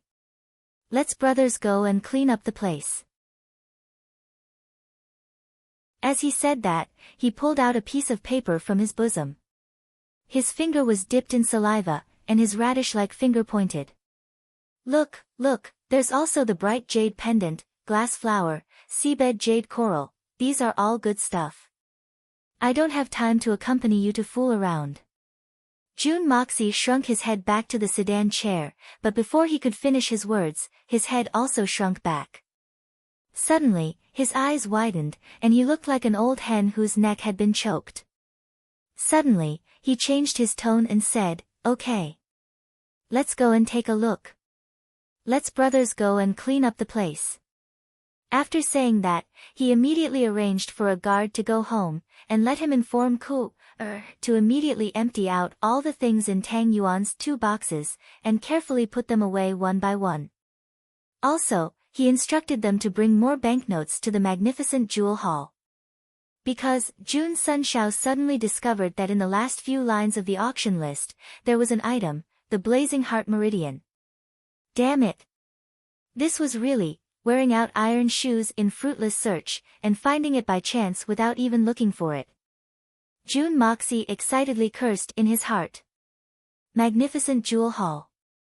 That was a place that was enough to make most of the nobles in Tianxiang go crazy. It was also a place where the high-level nobles would spend their money. That place was the largest auction house in Tianxiang Kingdom, but it was not just an auction house. In addition to some of the best treasures that could only be found by chance, but not by searching for them, everything that you could think of, could be found here. As long as you had enough money. Money can enslave ghosts, but it can also be used to communicate with the gods. This famous saying, whether it was the previous life or this life, was very applicable. Food, drinks, toys, tools to kill, tools to rob, Xian beast hides, high-grade Xian cores, top-notch divine weapons, top-notch decorations, and even male and female slaves, it was really too much. There were only things that you could not think of, but there was nothing that you could not find. As long as you walked into the magnificent jewel hall, no matter how luxurious your life was, or how rich you were, you would find that you were still lacking in many things. It turned out that there were still many things that you had not tried. It turned out that your spiritual and material life was so barren. Therefore, unless you spent all the copper coins in your pocket, the average person would not be willing to come out. When he published this chapter, he felt some admiration in his heart. Because as early as the first few chapters, a few of his friends had seen through it and left comments in the book review section. They pointed out that the 9-leaf grass had already been given to June Moxie by Fatty Tang. Feng Ling thought that he had concealed this information well, but he did not expect that so many people would see through it. It was really admirable. Therefore, he decided that for all his friends who had guessed it, Feng Ling would pout his stubbled mouth and give each of them a kiss.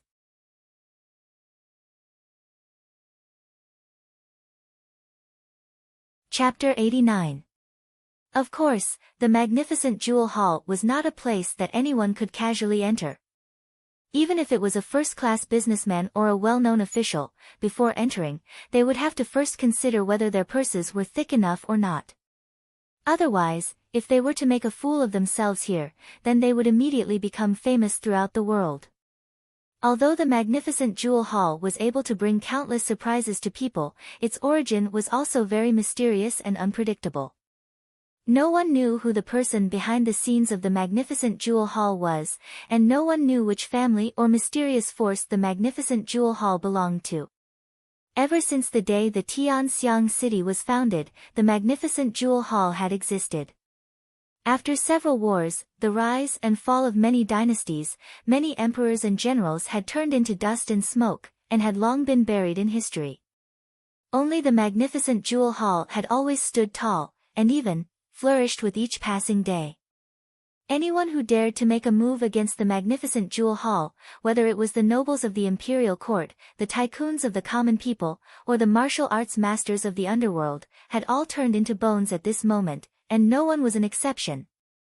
Even the sons of the major families in Tianxiang city, once they came to the magnificent jewel hall, they would have to behave themselves.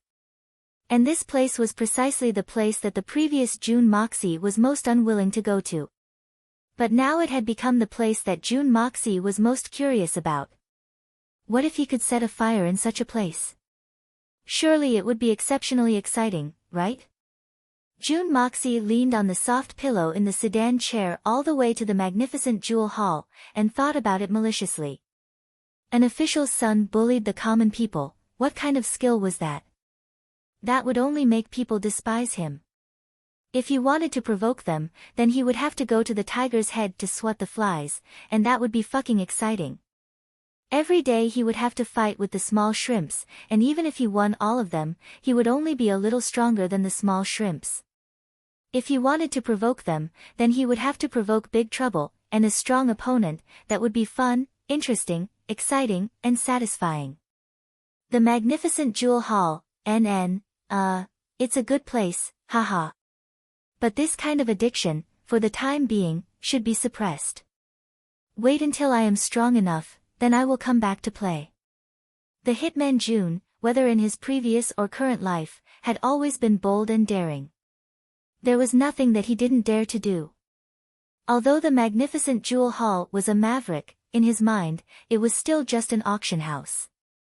In order to keep pace with June Moxie, Tang Yuan deliberately rode a tall horse and followed beside the sedan chair. From time to time, he would turn his head and say a few words. When they were about to reach the magnificent jewel hall, Fatty Tang suddenly thought of something and touched his chin as he said, "Third young master, you say that the two of us are riding a horse and sitting in a sedan chair. Why do I feel like we are a bridegroom? Third young master, why don't you just submit to me? Scram! Go to hell, don't disgust me." Jun Moxie's stomach churned and he retched. With a schwa sound, he let down the curtain of the sedan chair, allowing this fellow to laugh exceptionally loudly outside. Dismounting at the entrance of the magnificent jewel hall, Tang Yuan's mount was already foaming at the mouth. In fact, Fatty Tang's mount was absolutely a first-class colt. However, the tonnage of Tang Dashao was just too much. The sickly-looking Jun Moxie had just gotten off the sedan chair when he sucked in a mouthful of cold air. This magnificent jewel hall is too big, right? This is the legendary auction house. Isn't it a little too outrageous? No matter which country it was, as long as it was in the capital of a country, apart from military camps, no one and no place dared to build a building larger than the imperial palace. This was a great taboo, and it was equivalent to treason. It was an unpardonable crime of plotting against the law. But the magnificent jewel hall dared to do so. In Jun Moxie's memory, the magnificent jewel hall in front of him was indeed bigger than the imperial palace. It was also a lot more magnificent and lively. However, regarding this point, the imperial family did not seem to care at all. Instead, they were somewhat proud of it. Just this point alone was enough to let Jun Moxie's imagination run wild. Jun Moxie thought in his heart, it seems that the imperial family of Tianxiang is aware of the background of the magnificent jewel hall. However, the magnificent jewel hall still gave face to the imperial family. Inside, the largest box was specially reserved for the imperial family. Regardless of whether anyone came or not, this box would always be empty. Several other countries also had their own boxes here, but they were relatively smaller. As for the major aristocratic families in Tianxiang City, they each had their own box. However, they had to pay a large sum of money for the box. No aristocratic family had ever been unhappy because of this special rule. On the contrary, the high-level boxes around the auction house, except for a few, were almost fixed because the rest of the seats were basically in the main hall. If the aristocratic family sat in the main hall, they would lose their status. Therefore, the box of the magnificent jewel hall had long been transformed into a special symbol of status. It was extremely rare to see a new noble join in. In addition, on the surface, the magnificent jewel hall seemed to be madly accumulating wealth. They were not interested in any political affairs and disputes and would never ask about it. However, if there were any fugitives or criminals who escaped into the magnificent jewel hall and thought that they could get protection, then they would be making a big mistake. The magnificent jewel hall would tie them up and bring them out in full force. This would instead save the officials and relevant personnel the time to hunt them down. Regardless of whether the fault lies with the person or the original intention, sneaking into the magnificent jewel hall with the intention of causing trouble was already the biggest sin. Jun Moxie squinted his eyes and looked at the wide gate of the magnificent jewel hall.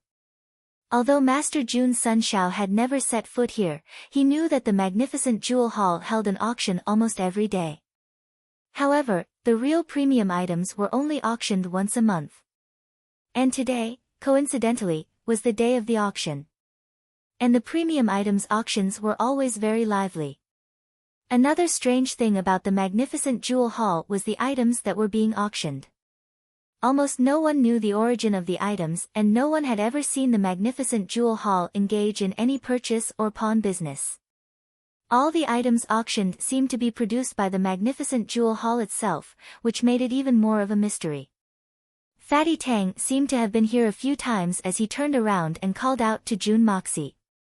Jun Moxie hurriedly followed him and the 8 guards who were following him left behind one to wait for the guard who went back to collect the banknotes while the other 7 entered in a line. Jun Moxie was walking when he suddenly frowned. This magnificent jewel hall was really not simple. From the moment he entered the door, there were 5 or 6 divine senses that swept over his body. Almost every 2 steps he took and every turn he took, he would be checked. This made Jun Moxie's heart very alert. According to his speculation, each of these people in the dark had a cultivation level no lower than the jade grade Xian Qi. And this was only from the internal inspection of the magnificent jewel hall. Behind Jun Moxie, there were 2 groups of people. Each of them had a gloomy murderous aura around them, the smell of the same kind.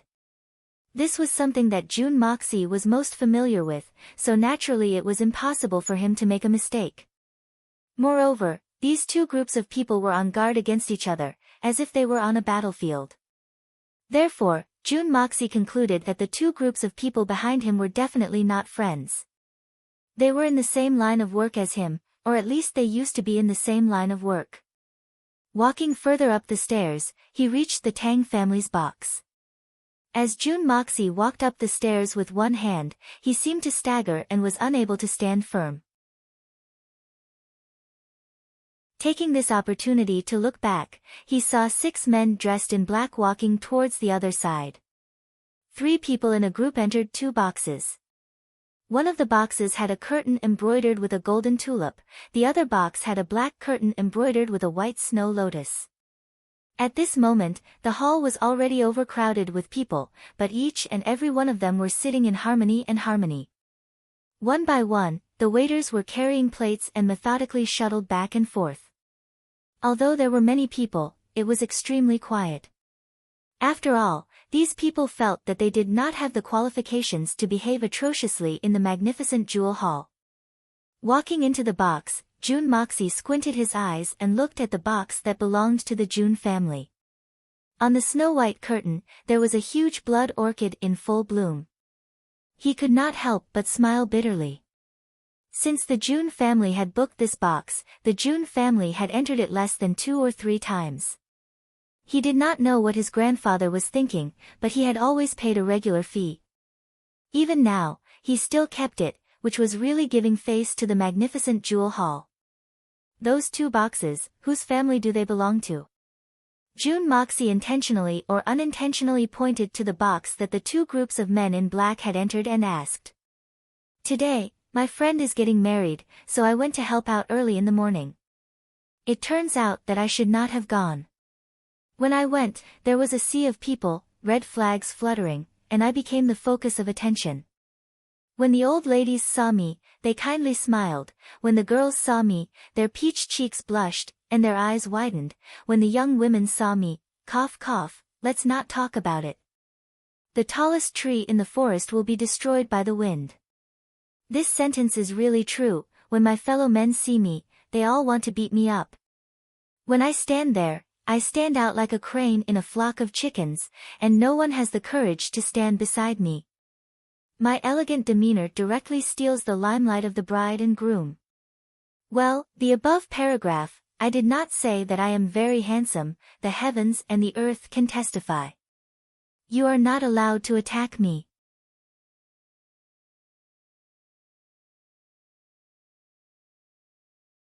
Chapter 90. Those 2 boxes, whose do they belong to?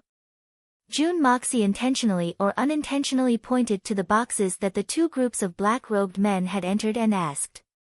Eldest brother, did you have a fever and become muddled? Or did water enter your brain? Tang Yuan stared at him and said, those are the boxes of the 2nd and 3rd princes and the one next to them belongs to the 1st prince. The boxes of the 3 princes are connected and you don't even know this? I haven't come in, what did you just say? Jun Moxie rolled his eyes and glared at him. Tang Yuan thought for a while and then remembered that he had never seen this man in front of him in the magnificent jewel hall. Recently, he had been indebted to this man several times. Moreover, what he had said just now was indeed not true. He could not help but grin and pat his fat face. It's just that I've had a fever and become muddle-headed. My brain must have been flooded with water. Jun Moxie glared at him and knew that this guy was a troublemaker. He simply closed his eyes and ignored him, but his mind was spinning. The boxes of the 2 princes had actually been infiltrated by 2 groups of assassins. This is really a little strange. Could it be related to the assassination a few days ago? If that's the case, I'll have to settle this score. After all, I've been stabbed and kicked twice and haven't paid back yet. I've lived 2 lives and have never suffered such a huge loss. But, which prince did the assassination a few days ago?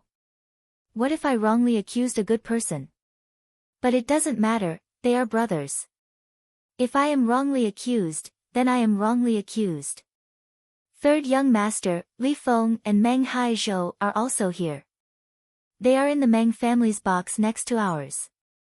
Tang Yuan whispered and gnashed his teeth, these bastards, sooner or later I will teach them a lesson.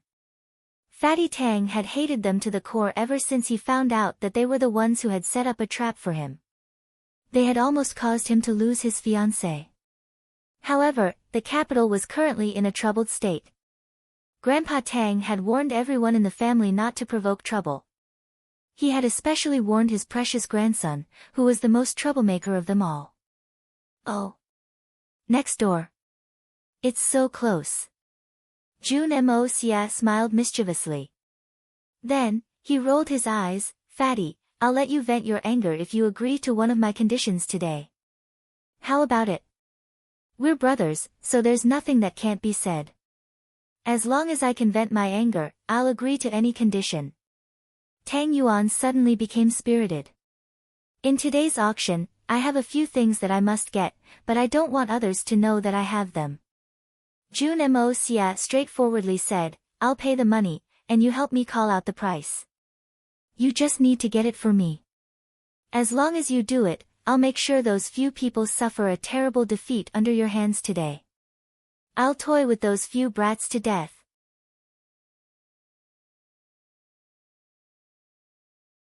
In this world, it could not really squeeze into the ranks of high-quality medicinal herbs.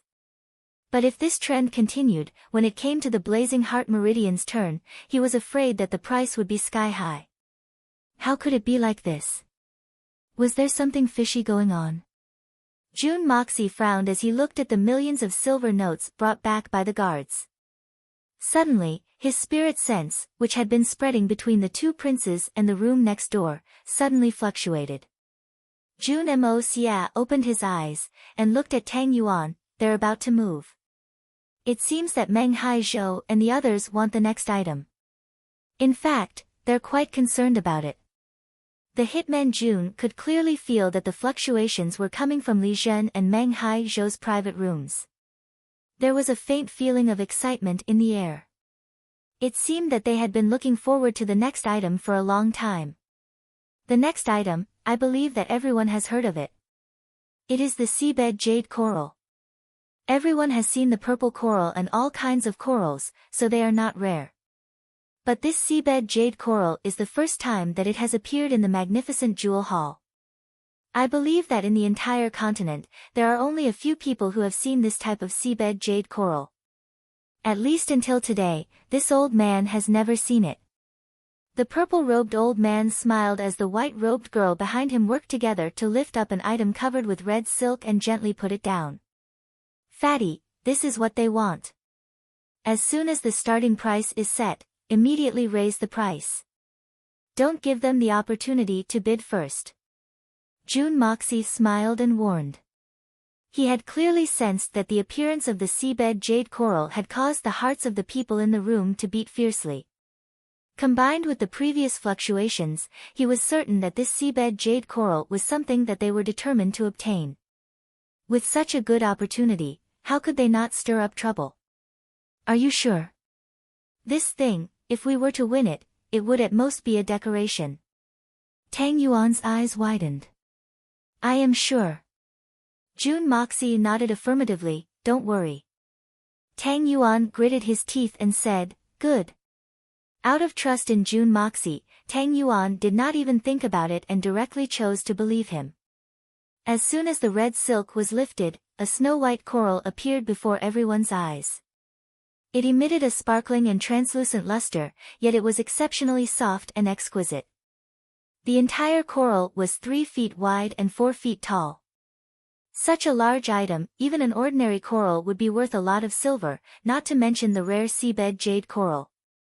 Seabed jade coral, 2 feet 85 feet wide, 3 feet 9 feet tall, 1 foot thick.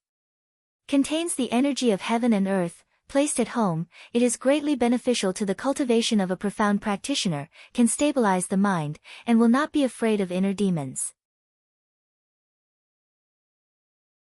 The starting price is 100,000 silver taels. Each bid must not be lower than 10,000 silver taels. As soon as the purple-robed old man's voice fell, a voice that sounded like a broken gong immediately rang out, "This young master bids 1,000,000 silver taels." It was Master Tang Yuan, Tang Dashao. In a split second, the whole place was silent. Hundreds of pairs of eyes shot over at the same time. Tang Yuan tried his best to stick out his big belly, looking around proudly. "Are you kidding? The starting price is only 100,000 silver taels, and your first bid is 1,000,000 silver taels. How are you going to bid then? Even if you are determined to get it, you shouldn't be this prodigal. If you were to raise the price slowly, it would probably be around 500,000 silver taels at most. But this guy actually directly bid 1,000,000 silver taels on his first bid. This guy is crazy." Everyone looked at Fatty with contempt. The monthly ticket for the first month of May has doubled.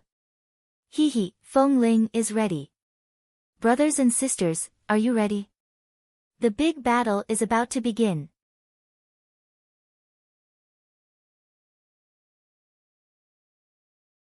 Chapter 91. In the next room, Meng Haizhou and Li Zhen were so angry that their noses were crooked, and their small faces turned green. Although 1,000,000 taels of silver was not a small amount for them, it was not a large amount and they could still afford it. However, in the last battle at the 1,000 Gold Hall, they had lost so much money that they almost had to take off their pants. Now, they really did not have much money. And this jade coral was something that they had to obtain on this trip. 3 days before each auction, the magnificent jewel hall would routinely send a list of the items to be auctioned to the major families of the Tianxiang city. When Li Yuran saw the name of the jade coral, he immediately issued an order, "Get this jade coral at all costs."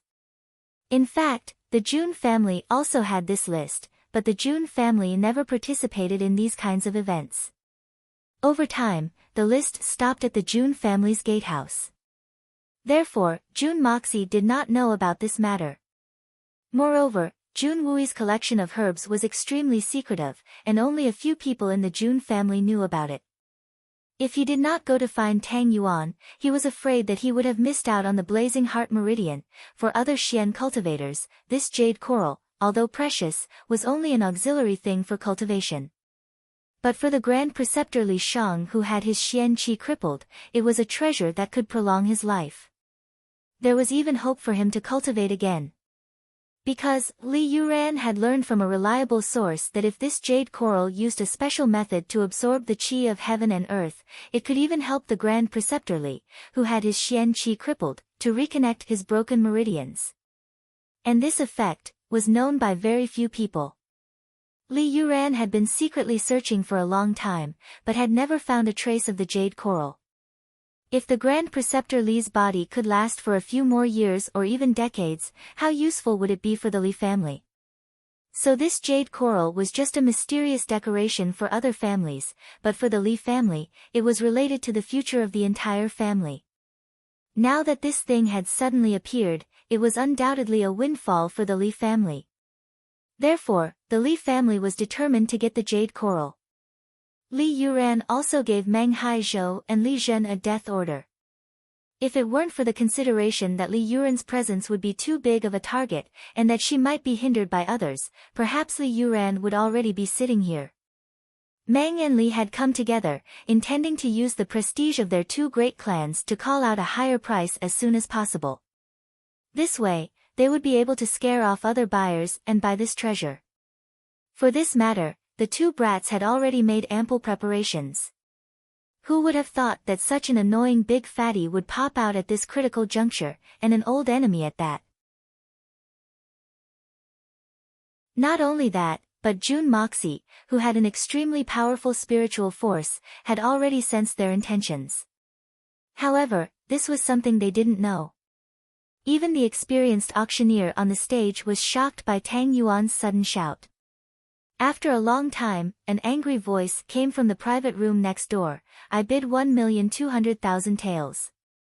Li Zhen and Meng Haizhou had no choice but to bite the bullet and bid. However, the two of them had brought enough money, and this 1,200,000 taels was still within their budget. As for the sudden increase of 200,000 taels, it was to scare off Fatty Tang. Unexpectedly, before the voice could even finish, Tang Yuan had already shouted at the top of his lungs, "You're trying to scare me." 2 million taels.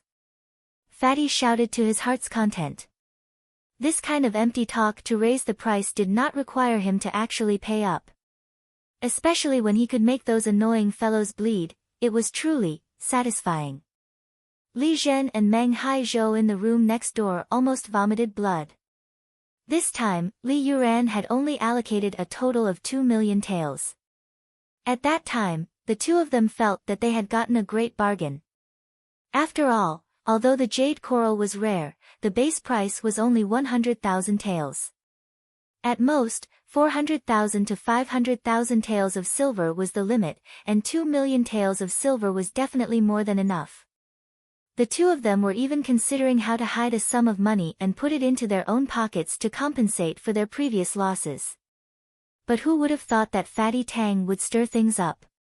He had only called out the price once, but the price had already risen to the peak. If they continued bidding, they would have to pay for the rest of the money themselves. As for going back to ask Li Yuran for reimbursement, this idea had never even crossed their minds. 2,400,000 taels. This was Li Zhen's voice.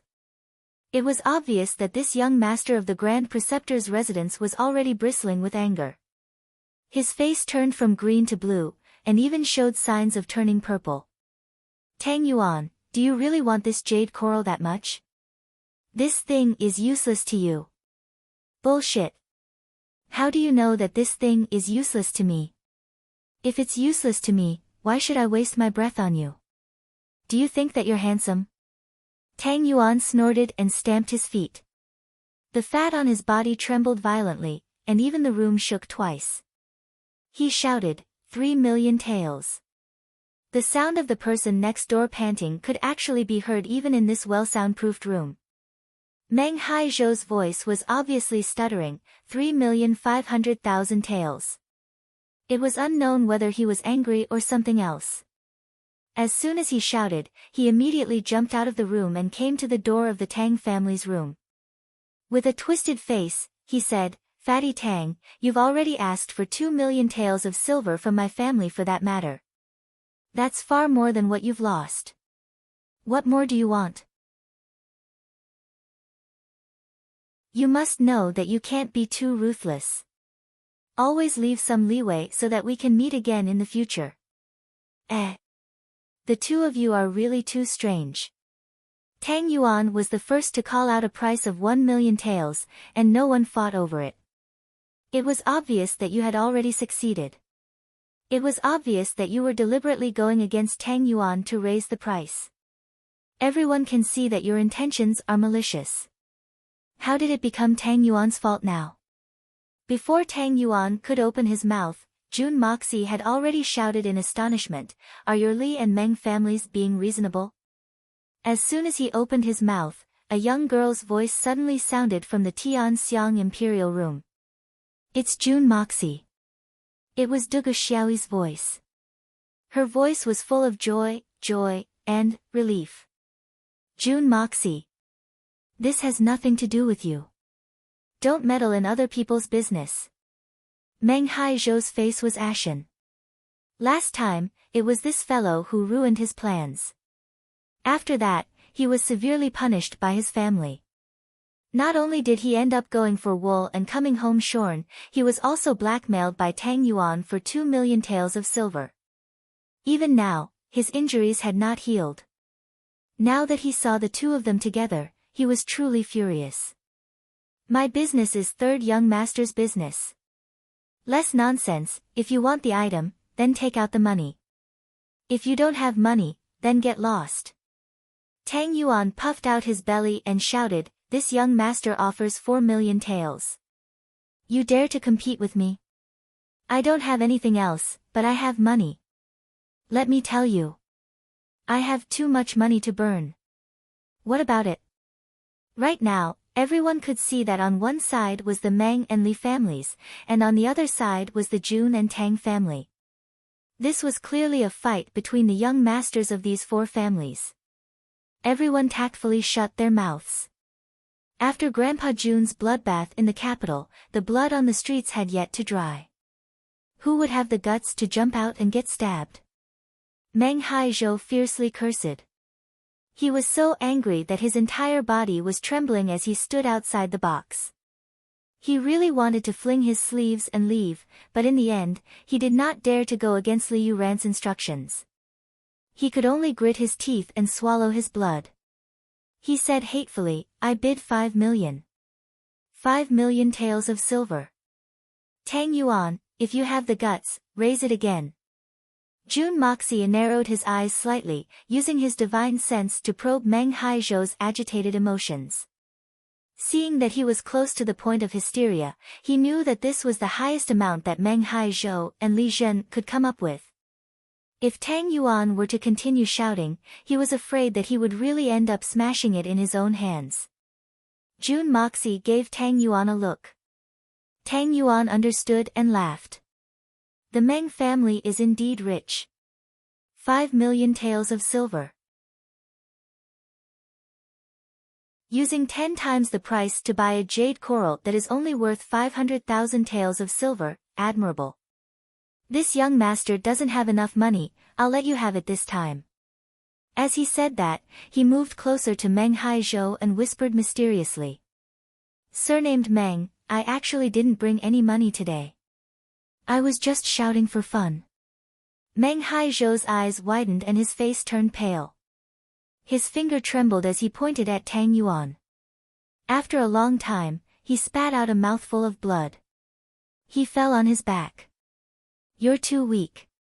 I was just joking. How could you really not bring any money?" Jun Moxie shook his head and watched as Meng Haizhou fell heavily on the ground. He said with disdain. "You can't even take a sentence like that. How despicable. I've received notice that this book will go on sale on the 1st of May, which is the day after tomorrow, at midnight on Saturday. Therefore, brothers and sisters of the evil monarch, please reserve your monthly tickets. Don't waste it during the double period. Feng Ling will also repay his brothers and sisters with a burst of strength. Thank you in advance. Let us fight side by side." I looked in the mirror and smiled without saying a word.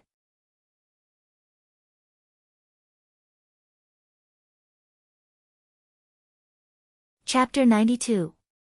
Tang Yuan gloated and shook his head. Yes, I really despise him. In fact, I brought money, I really brought money. If I didn't bring money, I wouldn't have dared to bid rashly. This is the magnificent jewel hall, they can't even tell the truth from a lie. If it was me, I would have found a tree to hang myself from. How can his family be at ease with him coming out and casually give him such a large sum of money? After this farce, Meng Haizhou finally won the jade coral that he was determined to get with a price that was more than 10 times the original bid price. However, no matter which outsider saw this scene, they would still look down on him. Spending 5 million taels of silver to buy a jade coral that was worth at most 500,000 taels of silver, this was no longer considered a wastrel, this was simply a sin. Moreover, it did not arouse the slightest bit of sympathy from others.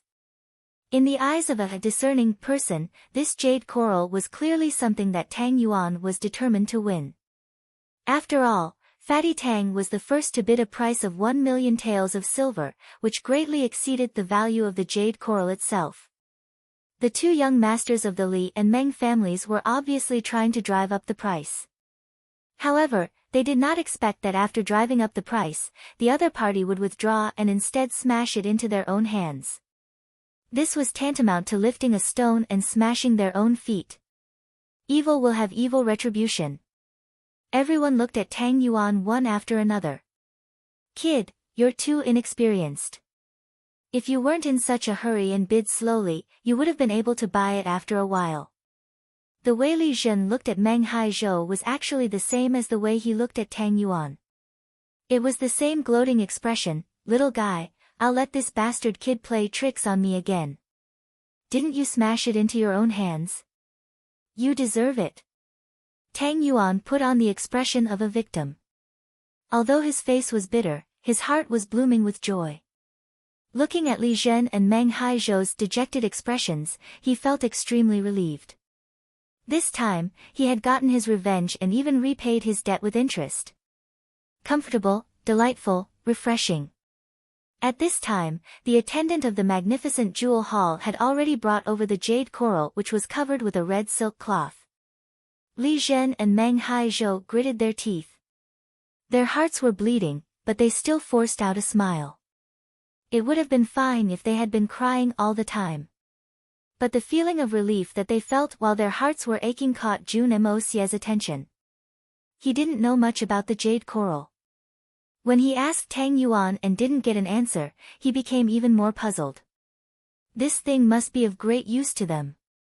Well, if it was useful to the enemy, then it would definitely be disadvantageous to him. No, I must destroy it. No matter what use they had, Jun Moxie would only be at ease if they became useless. Wow! This was the jade coral that was worth 5 million taels of silver. The fart of a deity is indeed extraordinary. Jun Moxie smiled insincerely as he watched Li Zhen carefully take the jade coral. He pursed his lips and whistled loudly as he lightly touched Tang Yuan with his toes. Tang Yuan understood and immediately made a straight face. Looking at the jade coral, he sighed and said with a face full of grief, "Third young master, what should we do? Before I came, old master had given me a death order to bring this thing home. But now, you see, I am really going to die." This sentence was not spoken in a low voice, so Li Zhen and the others naturally heard it. Suddenly, their gloomy mood decreased a lot. It turned out that this was something that old Master Tang was determined to obtain. No wonder this fatty was so desperate. Thinking of this, they were a little complacent. I didn't think that we brothers would inadvertently defeat old Master Tang. This is really cool. Jun Moxie's mouth twitched and his face changed. He disdainfully said, "Isn't it just a jade coral? Look at your two families fighting so fiercely. This kind of thing, my family has several of them, I don't care." What? Li Zhen's face instantly turned red. Jun Moxie, stop bragging.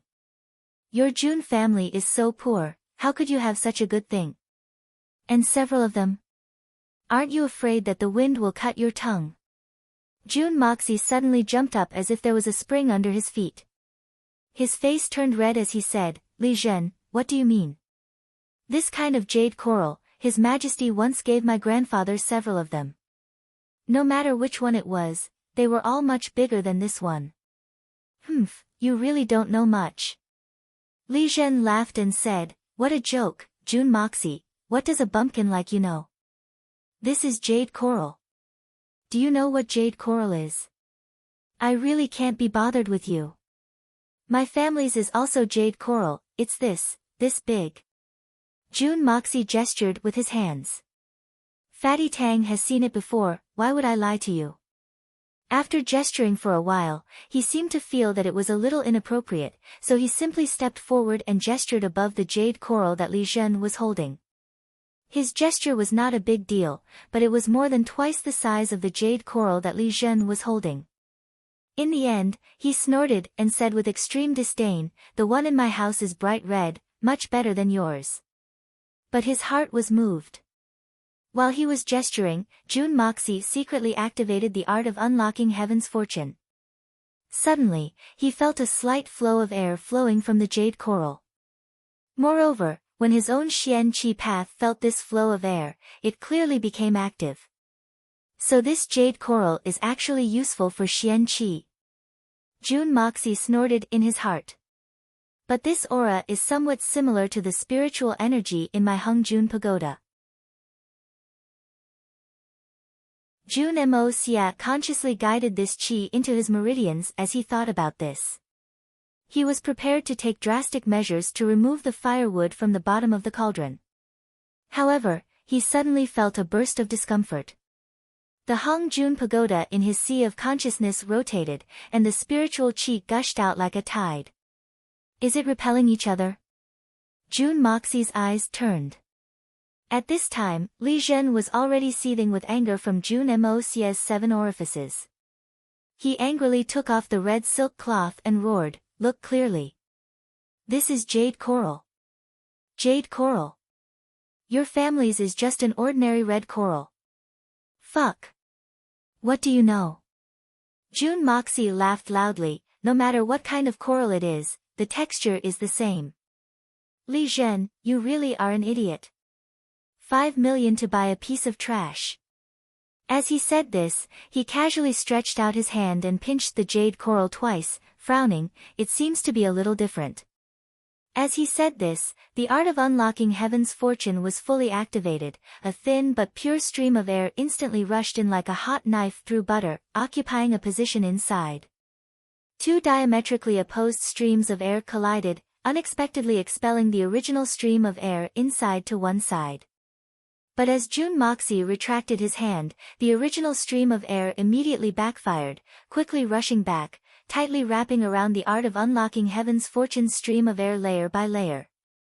Jun Moxie quietly used his divine sense to observe. Under the stimulation of the 2 streams of air, the jade coral at this moment had already become a mass of berserk qi. He could not help but laugh sinisterly in his heart. "It seems, it can't be used anymore, waha. How is it? It's different from your family's red coral, right? Ha ha ha." Li Zhen rarely had the upper hand. Seeing Jun Moxie's defeated appearance, his heart was filled with boundless joy. "It really is different." Jun Moxie's face was somewhat pale, withdrawing his hand, rubbing his nose, his face full of doubt. "It's the same coral, how can it be different?" Tang Yuan was greatly surprised, also moving forward to touch it, clicking his tongue in wonder. Meng and Li Zhen's vanity immediately swelled, feeling greatly honored, laughing without end. After a long time, with a satisfied expression, he fiercely looked at Jun Moxie and Tang Yuan, saying, "Have you seen enough? You don't have it, right? Envious? Ah, fatty, ha ha ha." He unhurriedly wrapped it up, looking at Tang Yuan from the corner of his eyes, taking pleasure in his misfortune. Humph, you didn't get the jade coral, go back and see how your old man will deal with you." But, the Tang family's old man is the instigator, and this reason can be used to offset the silver. Perhaps there is hope for reimbursement. Jun Moxie's face was full of embarrassment, but in his heart he ruthlessly said, "It would be strange if I didn't kill you."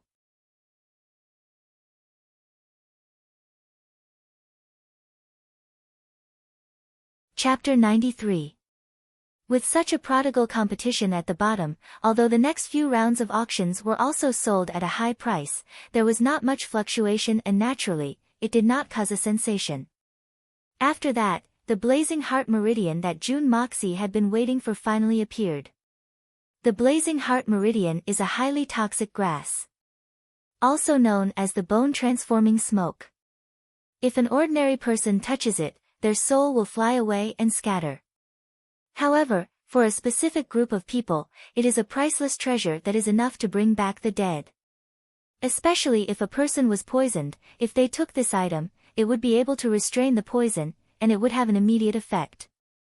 If there is a high-level Xian Qi practitioner taking this opportunity to detoxify the poison of the blazing heart meridian and guide it into the limbs and bones of the body, it can create a body that is immune to all poisons. The starting price is 200,000 silver taels.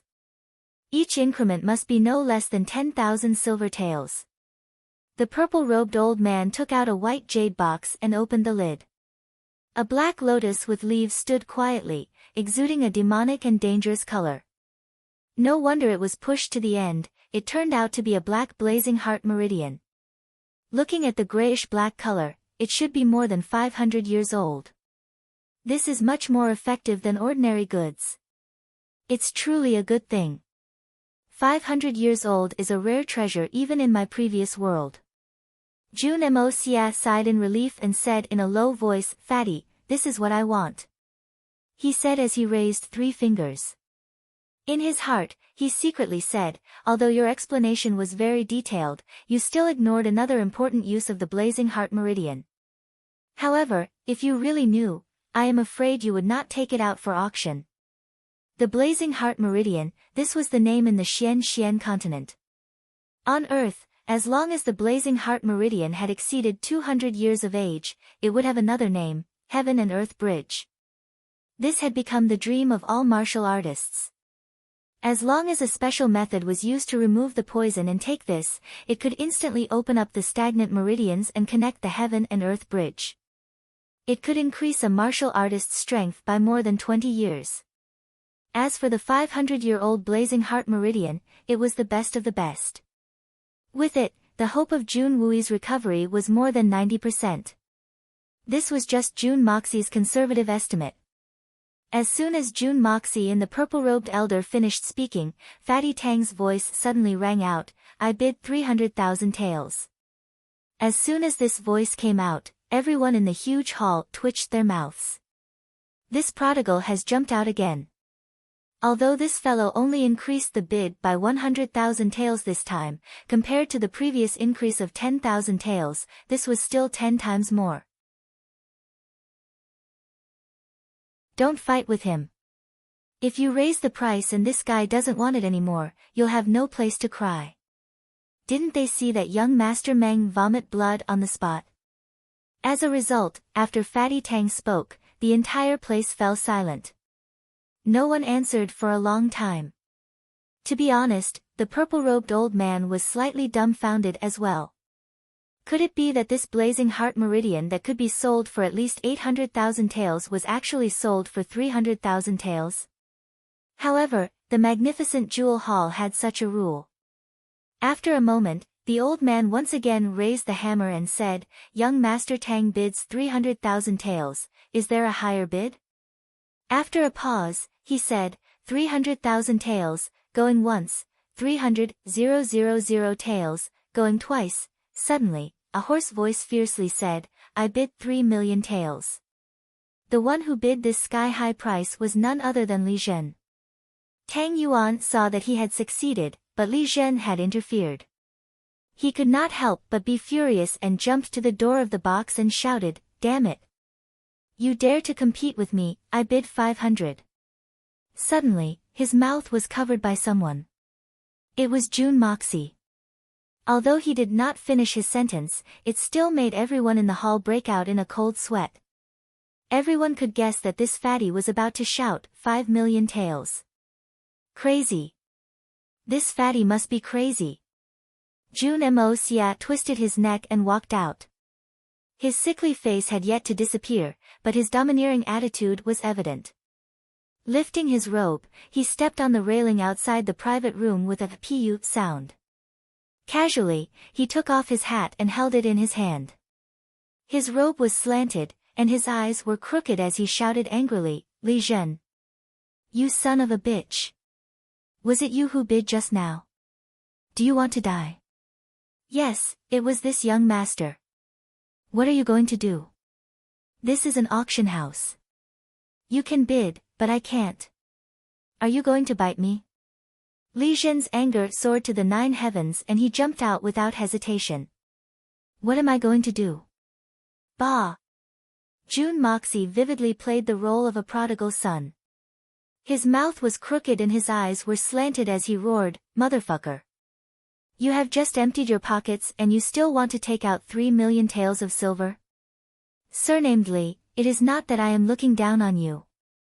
Why don't you take out 3 million taels for me to see? As long as you take it out, this stalk of grass is yours. If you can't take it out, motherfucker, I want to ask, why are your two families making things difficult for Fatty again and again? Do you have a grudge against the Tang family? Or do you have a grudge against old Master Tang? Opposite him, Dugu Xiaoyi's smile was like a flower. She chuckled and said, Look at this guy, he is really annoying. A good black lotus is actually said to be a stalk of grass by him. How ignorant, he. Princess Ling Meng, who was standing beside her, looked at her in surprise. She stretched out her hand to touch her forehead. Is this sister having a fever today? Just a moment ago, she looked like she had a lot on her mind. Why did she suddenly change into a different person? These past few days, the Dugu family had been restless because of Dugu Xiaoyi. This was because this young lady had suddenly changed these past few days. Her original cheerful and lively personality had inexplicably disappeared. She would often shed tears and would sit alone in a daze. She would often not eat. This made General Dugu Wudi's heart ache. Unfortunately, he and his wives had taken turns to ask questions, but they had not been able to get any answers. They could only watch as his daughter became thinner day by day. Dugu Wudi could neither scold nor beat her. He was extremely depressed and had no choice but to catch his sons and nephews and beat them up. Fortunately, Madame Dugu had a way to invite Princess Raimu to accompany Dugu Xiaoyi. Only then did the situation improve a little. A few days ago, they had received the notice of the magnificent jewel hall's auction. So, they had rushed the two of them to come and relax. Dugu Xiaoyi was also very reluctant and had no choice but to come out. Who would have thought that once she arrived here, she would suddenly have no more problems? How could this not be shocking? Could it be that the magnificent jewel hall had other miraculous medicines? Li Zhen and the others looked at each other in dismay. Don't even mention 3 million taels of silver. If the few of them could pool together 100,000 taels of silver, that would already be good. How could they possibly come up with 3 million taels of silver? A bunch of paupers. I really can't be bothered with you. June Moxie snorted with extreme disdain. He patted his buttocks and said, even a fart from this father is worth more than your words. What kind of joke is this? If you don't have money, then why are you pretending to be a maggot? June Moxie arrogantly faced the crowd as he said this. It seemed as if he didn't feel bad spending money. Who else wants it? Don't be polite, come on. He snapped his fingers and said, it's only a few million taels of silver. Everyone turned their heads and pretended not to hear him. They just treated his words as a fart. A few million taels of silver to buy a medicinal herb? Do you think it's an immortal herb that can bring a dying person back to life? Which normal person would do such a stupid thing? Two huge spiritual pressures from an unknown place suddenly pressed down on June Moxie. June Moxie's face paled. He thought quickly and shivered. He cursed, what a terrible weather. Why is it so cold? The two spiritual pressures circled around him, but they didn't find anything unusual and disappeared in an instant. June Moxie sneered in his heart. If you guys really found out, then I don't need to roam Jianghu anymore. At midnight, Xie Jun will be on the shelves. The new book monthly ticket list is surrounded by strong enemies and gods. Whether Xie Jun can kill his way out or not, it will all depend on the brothers and sisters. Feng Ling himself has been saving for a long time. Brothers and sisters, use your monthly tickets to let me explode once. Come on, use your monthly tickets to knock me out. Brothers, try your best. Feng Ling will go all out to write more. I don't dare to boast, but I can guarantee that my brothers and sisters will be satisfied. 2 chapters, 3 chapters, 4 chapters, 5 chapters, 6 chapters. Wahaha, explode. Explode. Brothers and sisters. Accompany me to conquer the world. Accompany me to dance in the wind and clouds. Let us witness and create an evil monarch's pinnacle moment together. Look at the black hole in front, let us kill our way forward. Roar.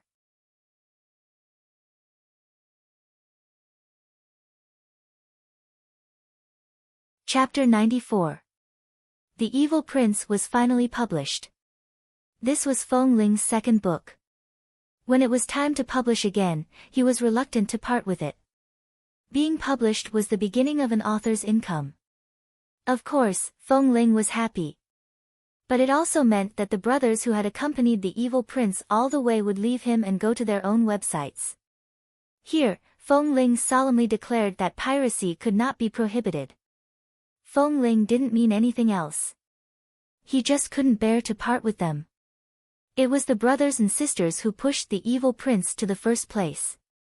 Click first. Recommend third. Feng Ling was very content. Thank you. Here, I bow to thank you. No matter where you go, you are my brothers. They are all my sisters. I only hope that when I have time, I can go back to the starting point to see Feng Ling and the evil prince. Leaving behind a footprint is enough for my wish. Many brothers and sisters don't have the financial ability at the moment. It's good enough that they can continue to pay attention to this book. Feng Ling only hopes that you can read happily, live happily, and achieve success in your studies. Thank you, my brothers and sisters who still fight with me at the starting point. We will go all the way, no matter how rough it is, we will go all the way. I won't say any more words. Saying too much will make me look fake. Brothers and sisters, watch my action. Thank you, Fei Ligua, the chief editor of Qidian Group 5, my editor Zian and Fruit Jelly. The 3 editors have given me so much help that the evil prince can have today. Thank you. Looking back on his writing career for 1.5 years, he had mixed feelings. Everyone knew that when he published the first book, Feng Ling was not in good health. He lost his job and was emotionally hurt. He even borrowed a lot of money to pay for his medical expenses. From a penniless poor boy who owed tens of thousands of debts to the author of 2 books today, the bitterness was unbearable to recall. From the time the first book was published in Ling Tian to the time The Evil Monarch was published today, a whole year had passed. In the past year, Feng Ling had basically been writing all night long. He slept during the day.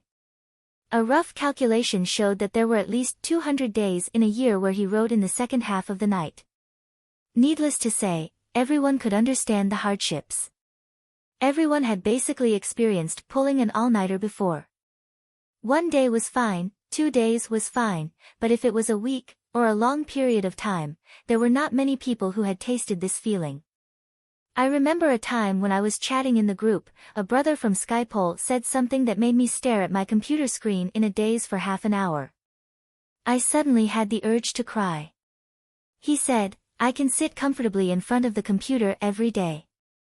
I only need to spend 5 or 6 yuan a month to buy you a month of work. Worth it. Only God knows how I felt when I saw this sentence. All sorts of feelings welled up in his heart. All sorts of emotions welled up in his heart at the same time. The evil lord was on the shelves. He didn't want his brothers and sisters who didn't have the financial ability to subscribe for the sake of the evil lord. If that was the case, Feng Ling would feel uneasy. He only hoped that his brothers and sisters, who had the ability and conditions, could subscribe and support Feng Ling in completing this book. Feng Ling would be extremely grateful. Thank you. We will always be brothers. Sisters forever. Feng Ling Tian, 3rd a.m., May 1, 2010.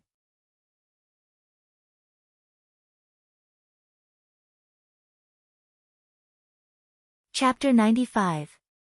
At this time, the purple-robed old man's eyes flashed and then he nodded, seemingly listening to someone speak.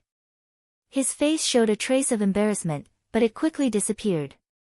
He opened his mouth and said, Blazing Heart Meridian. Young Master Tang Yuan has bid 5 million, is there anyone who wants to bid higher than this price? Jun Mo Xia suddenly staggered and stared at him, Old man, you are making things too difficult for me. This matter is clearly Li Zhen's malice in raising the price. How is my friend's fault? Why did you forcibly raise the price to 5 million? Those who don't participate in the bidding are not allowed to speak or disrupt the auction. The purple-robed old man ignored Jun Mo Xia and spoke to Fatty Tang. Does young Master Tang have any objections? Tang Yuan, contrary to his usual arrogance, whispered, "I didn't say much just now." June Moxie thought that this fatty Tang's courage had suddenly shrunk. Where was the arrogance and despotic demeanor from before? It was really strange. But how could he be willing to buy the Blazing Heart Meridian at the sky-high price of 5 million? That's bullsh*t. Moreover, it seemed that the magnificent Jewel Hall was deliberately making things difficult for him. With June Moxie's arrogance, how could he suffer such a loss? He couldn't help but sneer. Is the magnificent Jewel Hall trying to force a sale? If Fatty Tang's words were accurate, then he would have only called out 500 at most. When did he say 5 million? If the magnificent Jewel Hall thinks it's okay, then let's make the deal at 500. Indeed, Tang Yuan had only called out 500 and had not even had the time to say 10,000 before his mouth was covered by June Moxie. Both sides unexpectedly froze for a moment, while Li Zhen and the others revealed a happy expression. It was clear that they wanted to see June Moxie and Tang Yuan make a fool of themselves. Everyone in the hall was silent. On one side was the magnificent Jewel Hall and on the other side was the June family. Suddenly, in the silence, another illusory voice sounded, "The rules of the magnificent Jewel Hall cannot be broken. Since I've made a bid, then I'll count." That voice was illusory, yet it seemed to be everywhere. It was low, yet exceptionally clear, clearly entering the ears of everyone present. The purple-robed old man's complexion immediately changed. The magnificent Jewel Hall will never force anyone to buy or sell. Regardless of whether the June family or the Tang family will set foot here again, today's auction has already been established. Now, young Master Tang Yuan has placed a bid of 5 million taels. As soon as the mysterious man spoke, the purple-robed old man's attitude suddenly became tough. Even the calm hitman June couldn't help but change his complexion. He wasn't too surprised by the old man's unyielding attitude. 5 million taels of silver was admittedly a sky-high price, but he wasn't too concerned about it. What surprised him the most was the sudden appearance of that illusory voice. The person who had just spoken had a very high level of strength, and was surprisingly on par with the heaven-ranked expert Yi Gohan. But why would such an expert make things difficult for Fatty? Or was he trying to make things difficult for himself? Strength was one thing, but June Moxie's arrogance did not allow him to swallow this loss. What a joke, this was 5 million taels of silver. Although the effect of the 500-year-old Blazing Heart Meridian was extremely great, it was the best medicine to treat Jun Wui's illness, and was worth more than its value. Not to mention 5 million taels of silver, even if the price was doubled, Jun Dashao would still be determined to get it. But the true value and the determination were two different things, and the fact that he was a spendthrift was another matter. In the current situation, if he was forced to sell it at a price of 5 million taels of silver, then regardless of whether the transaction was worthwhile or not, the suffocating feeling would be enough to suffocate him to death. Moreover, the magnificent Jewel Hall was obviously twisting words and forcing logic on him. What June Moxie hated the most in his life was people who used their power to oppress others. Of course, this matter was no exception. What rules can't be broken? Ha ha ha. If June Moxie was pretending before, at this moment he was really angry. He sneered and said, "If that's the case, then this young master will sit here every day to raise the price, and let your magnificent Jewel Hall earn as much as they want." What does young Master June mean by this? Can I understand that the famous June family of the Tianxiang Kingdom wants to oppose my magnificent Jewel Hall? The illusory voice was neither happy nor angry as it reverberated in the air, but the heavy pressure in the words made it hard for people to breathe. Everyone present looked at June Moxie with some pity. As long as this prodigal boy agreed, then the June family of the Tianxiang Kingdom would be in big trouble. This June Moxie really didn't know the difference between life and death. He even dared to provoke the magnificent Jewel Hall. Li Zhen, Meng Haizhou and the others were beaming with joy. Although they had spent a lot of money today, but if this matter caused the June family and the magnificent jewel hall to become enemies, then even if they had to spend 10 times the price, it would still be worth it. Opposite them, Dugu Xiaoli anxiously stamped her feet and said, "This pig head. How could he dare to openly oppose the magnificent jewel hall? What should we do?" Her anxiety was evident in her words. Beside her, Princess Raimu looked at her thoughtfully, and the worry in her eyes deepened. June Moxie became even more vigilant. The person who spoke was clearly deliberately trying to provoke the June family and the magnificent jewel hall into opposing each other. Could it be that the magnificent jewel hall and the June family had enmity? Thinking about it this way, June Moxie was even more careful not to speak nonsense. Who doesn't know how to speak empty words? You said that Tang Yuan said 5 million, but who in the audience heard it? How come I only heard the word 500?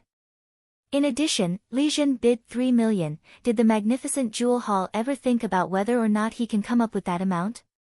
If he can't come up with that amount, then wouldn't that mean that his pocket is empty? You asked if the June family is opposing the magnificent jewel hall? Then this young master would like to ask, is this a deliberate arrangement by the magnificent jewel hall to make money? As soon as June Moxie's words came out, everyone was shocked. This sentence was tantamount to saying that the magnificent jewel hall and Li Zhen had joined hands to cheat Tang Yuan of his money. This was a serious blow to the reputation of the magnificent jewel hall. Today, the magnificent jewel hall had indeed overlooked this point, and June Moxie had seized this flaw.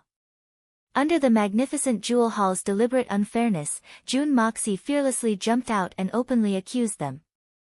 The hall suddenly became quiet. For hundreds of years, there had never been someone who dared to question the magnificent jewel hall. Today, everyone's eyes had been opened and they had gained new knowledge. After a long time, the mysterious man lightly said, "This matter was indeed overlooked, this lord will investigate it." Although the voice was still calm, it showed that he was very reluctant. However, everyone could completely imagine the appearance of a man who was trembling with anger and yet still spoke as if nothing had happened. June Moxie was startled again. The magnificent jewel hall had deliberately made things difficult for them, but now it was obvious that they wanted to throw the game. What was going on? First they made things difficult, then they reneged on their own words and went back on their words. How could such a strange thing happen? Perhaps there was an inside story that he was not aware of. After a while, the illusory voice sounded again, "Li family's young master Li Zhen, you just bid 3 million taels of silver, can you take out the money?" Li Zhen was standing at the side watching June Mo Xia and Tang Yuan make a fool of themselves. He was rejoicing in their misfortune when he suddenly heard the voice calling out to him. Thinking quickly, he quickly bowed and said, "This junior did not dare to take credit for Tang Yuan's repeated attempts to disrupt the order of the magnificent jewel hall's auction." Li Zhen replied in a righteous manner. The voice impatiently said, "This lord did not ask you what your motive was. This lord only asked you if you have the 3 million taels of silver to bid." Li Zhen could not help but feel embarrassed. This junior does not have the 3 million taels of silver, but this junior was not angry at Tang Yuan for disrupting the auction. "I did not deliberately disrupt it." "Bastard!" The voice seemed to be unable to bear it any longer and coldly said, "Since you do not have enough silver, why bid? The one who disrupted the auction was not the Tang family's Tang Yuan, it was clearly you. You have broken the rules of the magnificent jewel hall. Immediately expel this person from the magnificent jewel hall. The Li family's private box will be cancelled and the Tian Xiang Li family's qualifications to enter the magnificent jewel hall will be permanently revoked." As soon as he finished speaking, a few attendants immediately came up and directly lifted Li Zhen up, dragging him out. Li Zhen was normally an arrogant hedonist, but at this moment, he didn't resist at all. He didn't even have the chance to beg for mercy. His face was deathly pale, and his body was paralyzed into a pile of meat paste. June Moxie looked on with cold eyes and felt that something was wrong. This was obviously a display of anger and shame. Why did it turn out like this? Even if Li Zhen was wrong, it was not enough to deprive the Li family of the right to enter the magnificent jewel hall. He thought that after dealing with the reckless Li Zhen, the next ones would be me and Tang Yuan, but I would like to see how the magnificent jewel hall will justify itself. Even if you have 1,000 clever plans, this young master will ignore them all. At most, I will just deprive the Jun family of the right to enter the magnificent jewel hall. What's the big deal? Humph. If that's really the case, then the first thing I will do after I achieve the art of unlocking heaven's fortune is to burn the magnificent jewel hall to a crisp. Also, this matter was deliberately caused by Li Zhen, who could not see that. The people of the magnificent jewel hall were not fools. Naturally they were even more clear about it, but after making things difficult for him, their attitude suddenly changed drastically. At this time, they were dealing with Li Zhen, obviously taking the opportunity to step down. Suddenly, Jun Moxie's heart was filled with a sudden realization. The reason for this strange situation, is there someone who interfered? So the magnificent jewel hall changed their original intention. But who is this person? Who has such great power? Just as he was thinking, he heard the mysterious voice say, Jun Moxie, although this matter was caused by Li Zhen, but you have insulted my magnificent jewel hall, you still have to give us an explanation. The voice was quite harsh, obviously the anger had not dissipated. Jun Moxie just had a moment of enlightenment, and his heart was calm, knowing that the other party was just trying to step down. Then, you have really found the right person. This young master's wings are still not fully grown. Naturally I will let you step down beautifully. But when I achieve the Xian Qi, the first thing I will do is to kill you, and pinch the bastard who just spoke to me to death. Jun Moxie laughed and said, when did this young master insult the magnificent jewel hall? Right? Li Zhen maliciously caused trouble, and this young master was inadvertently deceived by him. The magnificent jewel hall's discerning eyes are like torches, clearly observing the minutest details, and finally found this black sheep and dealt with it. Not fearing the nobles, unyielding and unyielding, the magnificent jewel hall is really worthy of being called the magnificent jewel hall. This young master admires you from the bottom of my heart. Suddenly turning around, Jun Moxie loudly said, do you see? The magnificent jewel hall auction house is really the most fair place in the world. The price is fair, the old and the young are honest, impartial and impartial. How can such a chamber of commerce not be admired? How could we not be ashamed of ourselves? This young master is incomparably proud to have such a righteous chamber of commerce in the Tianxiang city.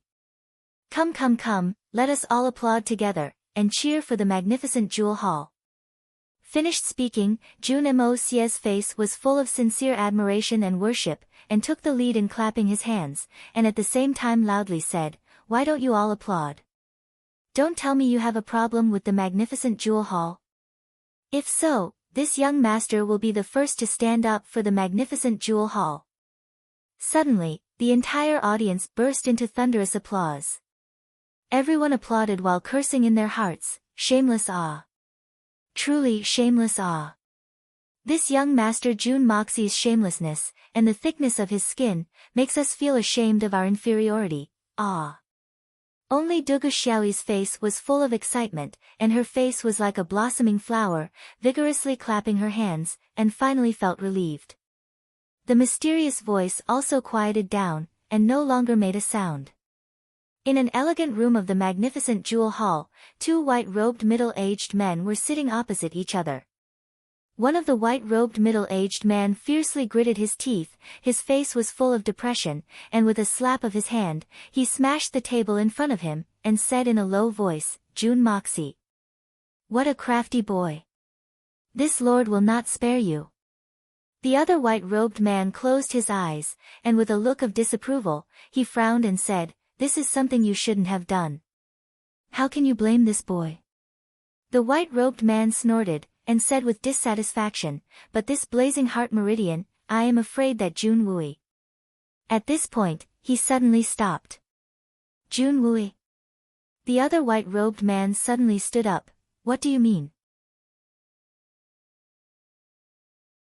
The white-robed man snorted, closed his eyes, and no longer spoke.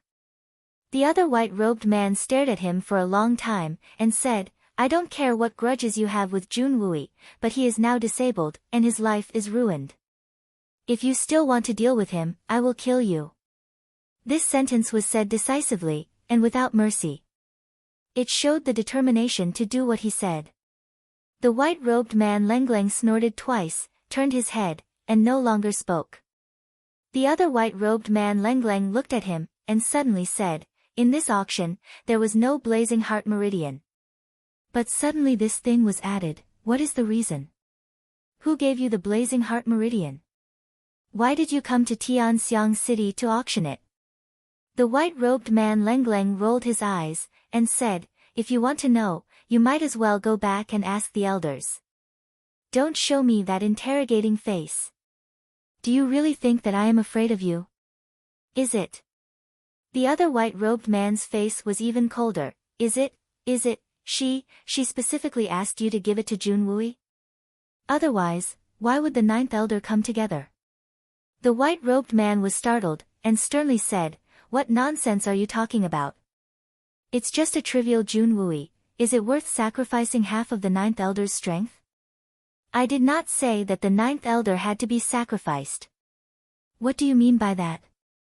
The other white-robed man suddenly had a murderous look on his face. Are you playing tricks? So what?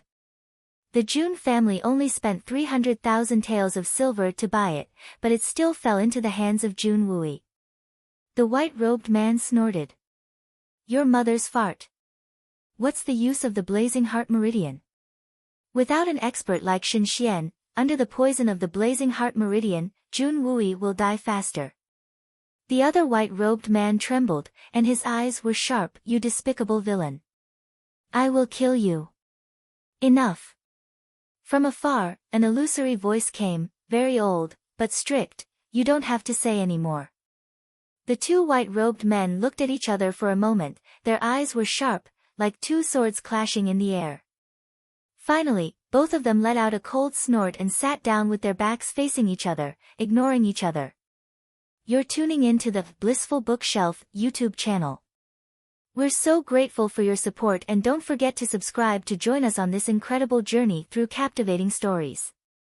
Your generosity through donations truly makes a world of difference, as it's the primary source of revenue that allows me to expand and enhance this channel for you. Thank you from the bottom of my heart for being a part of this adventure.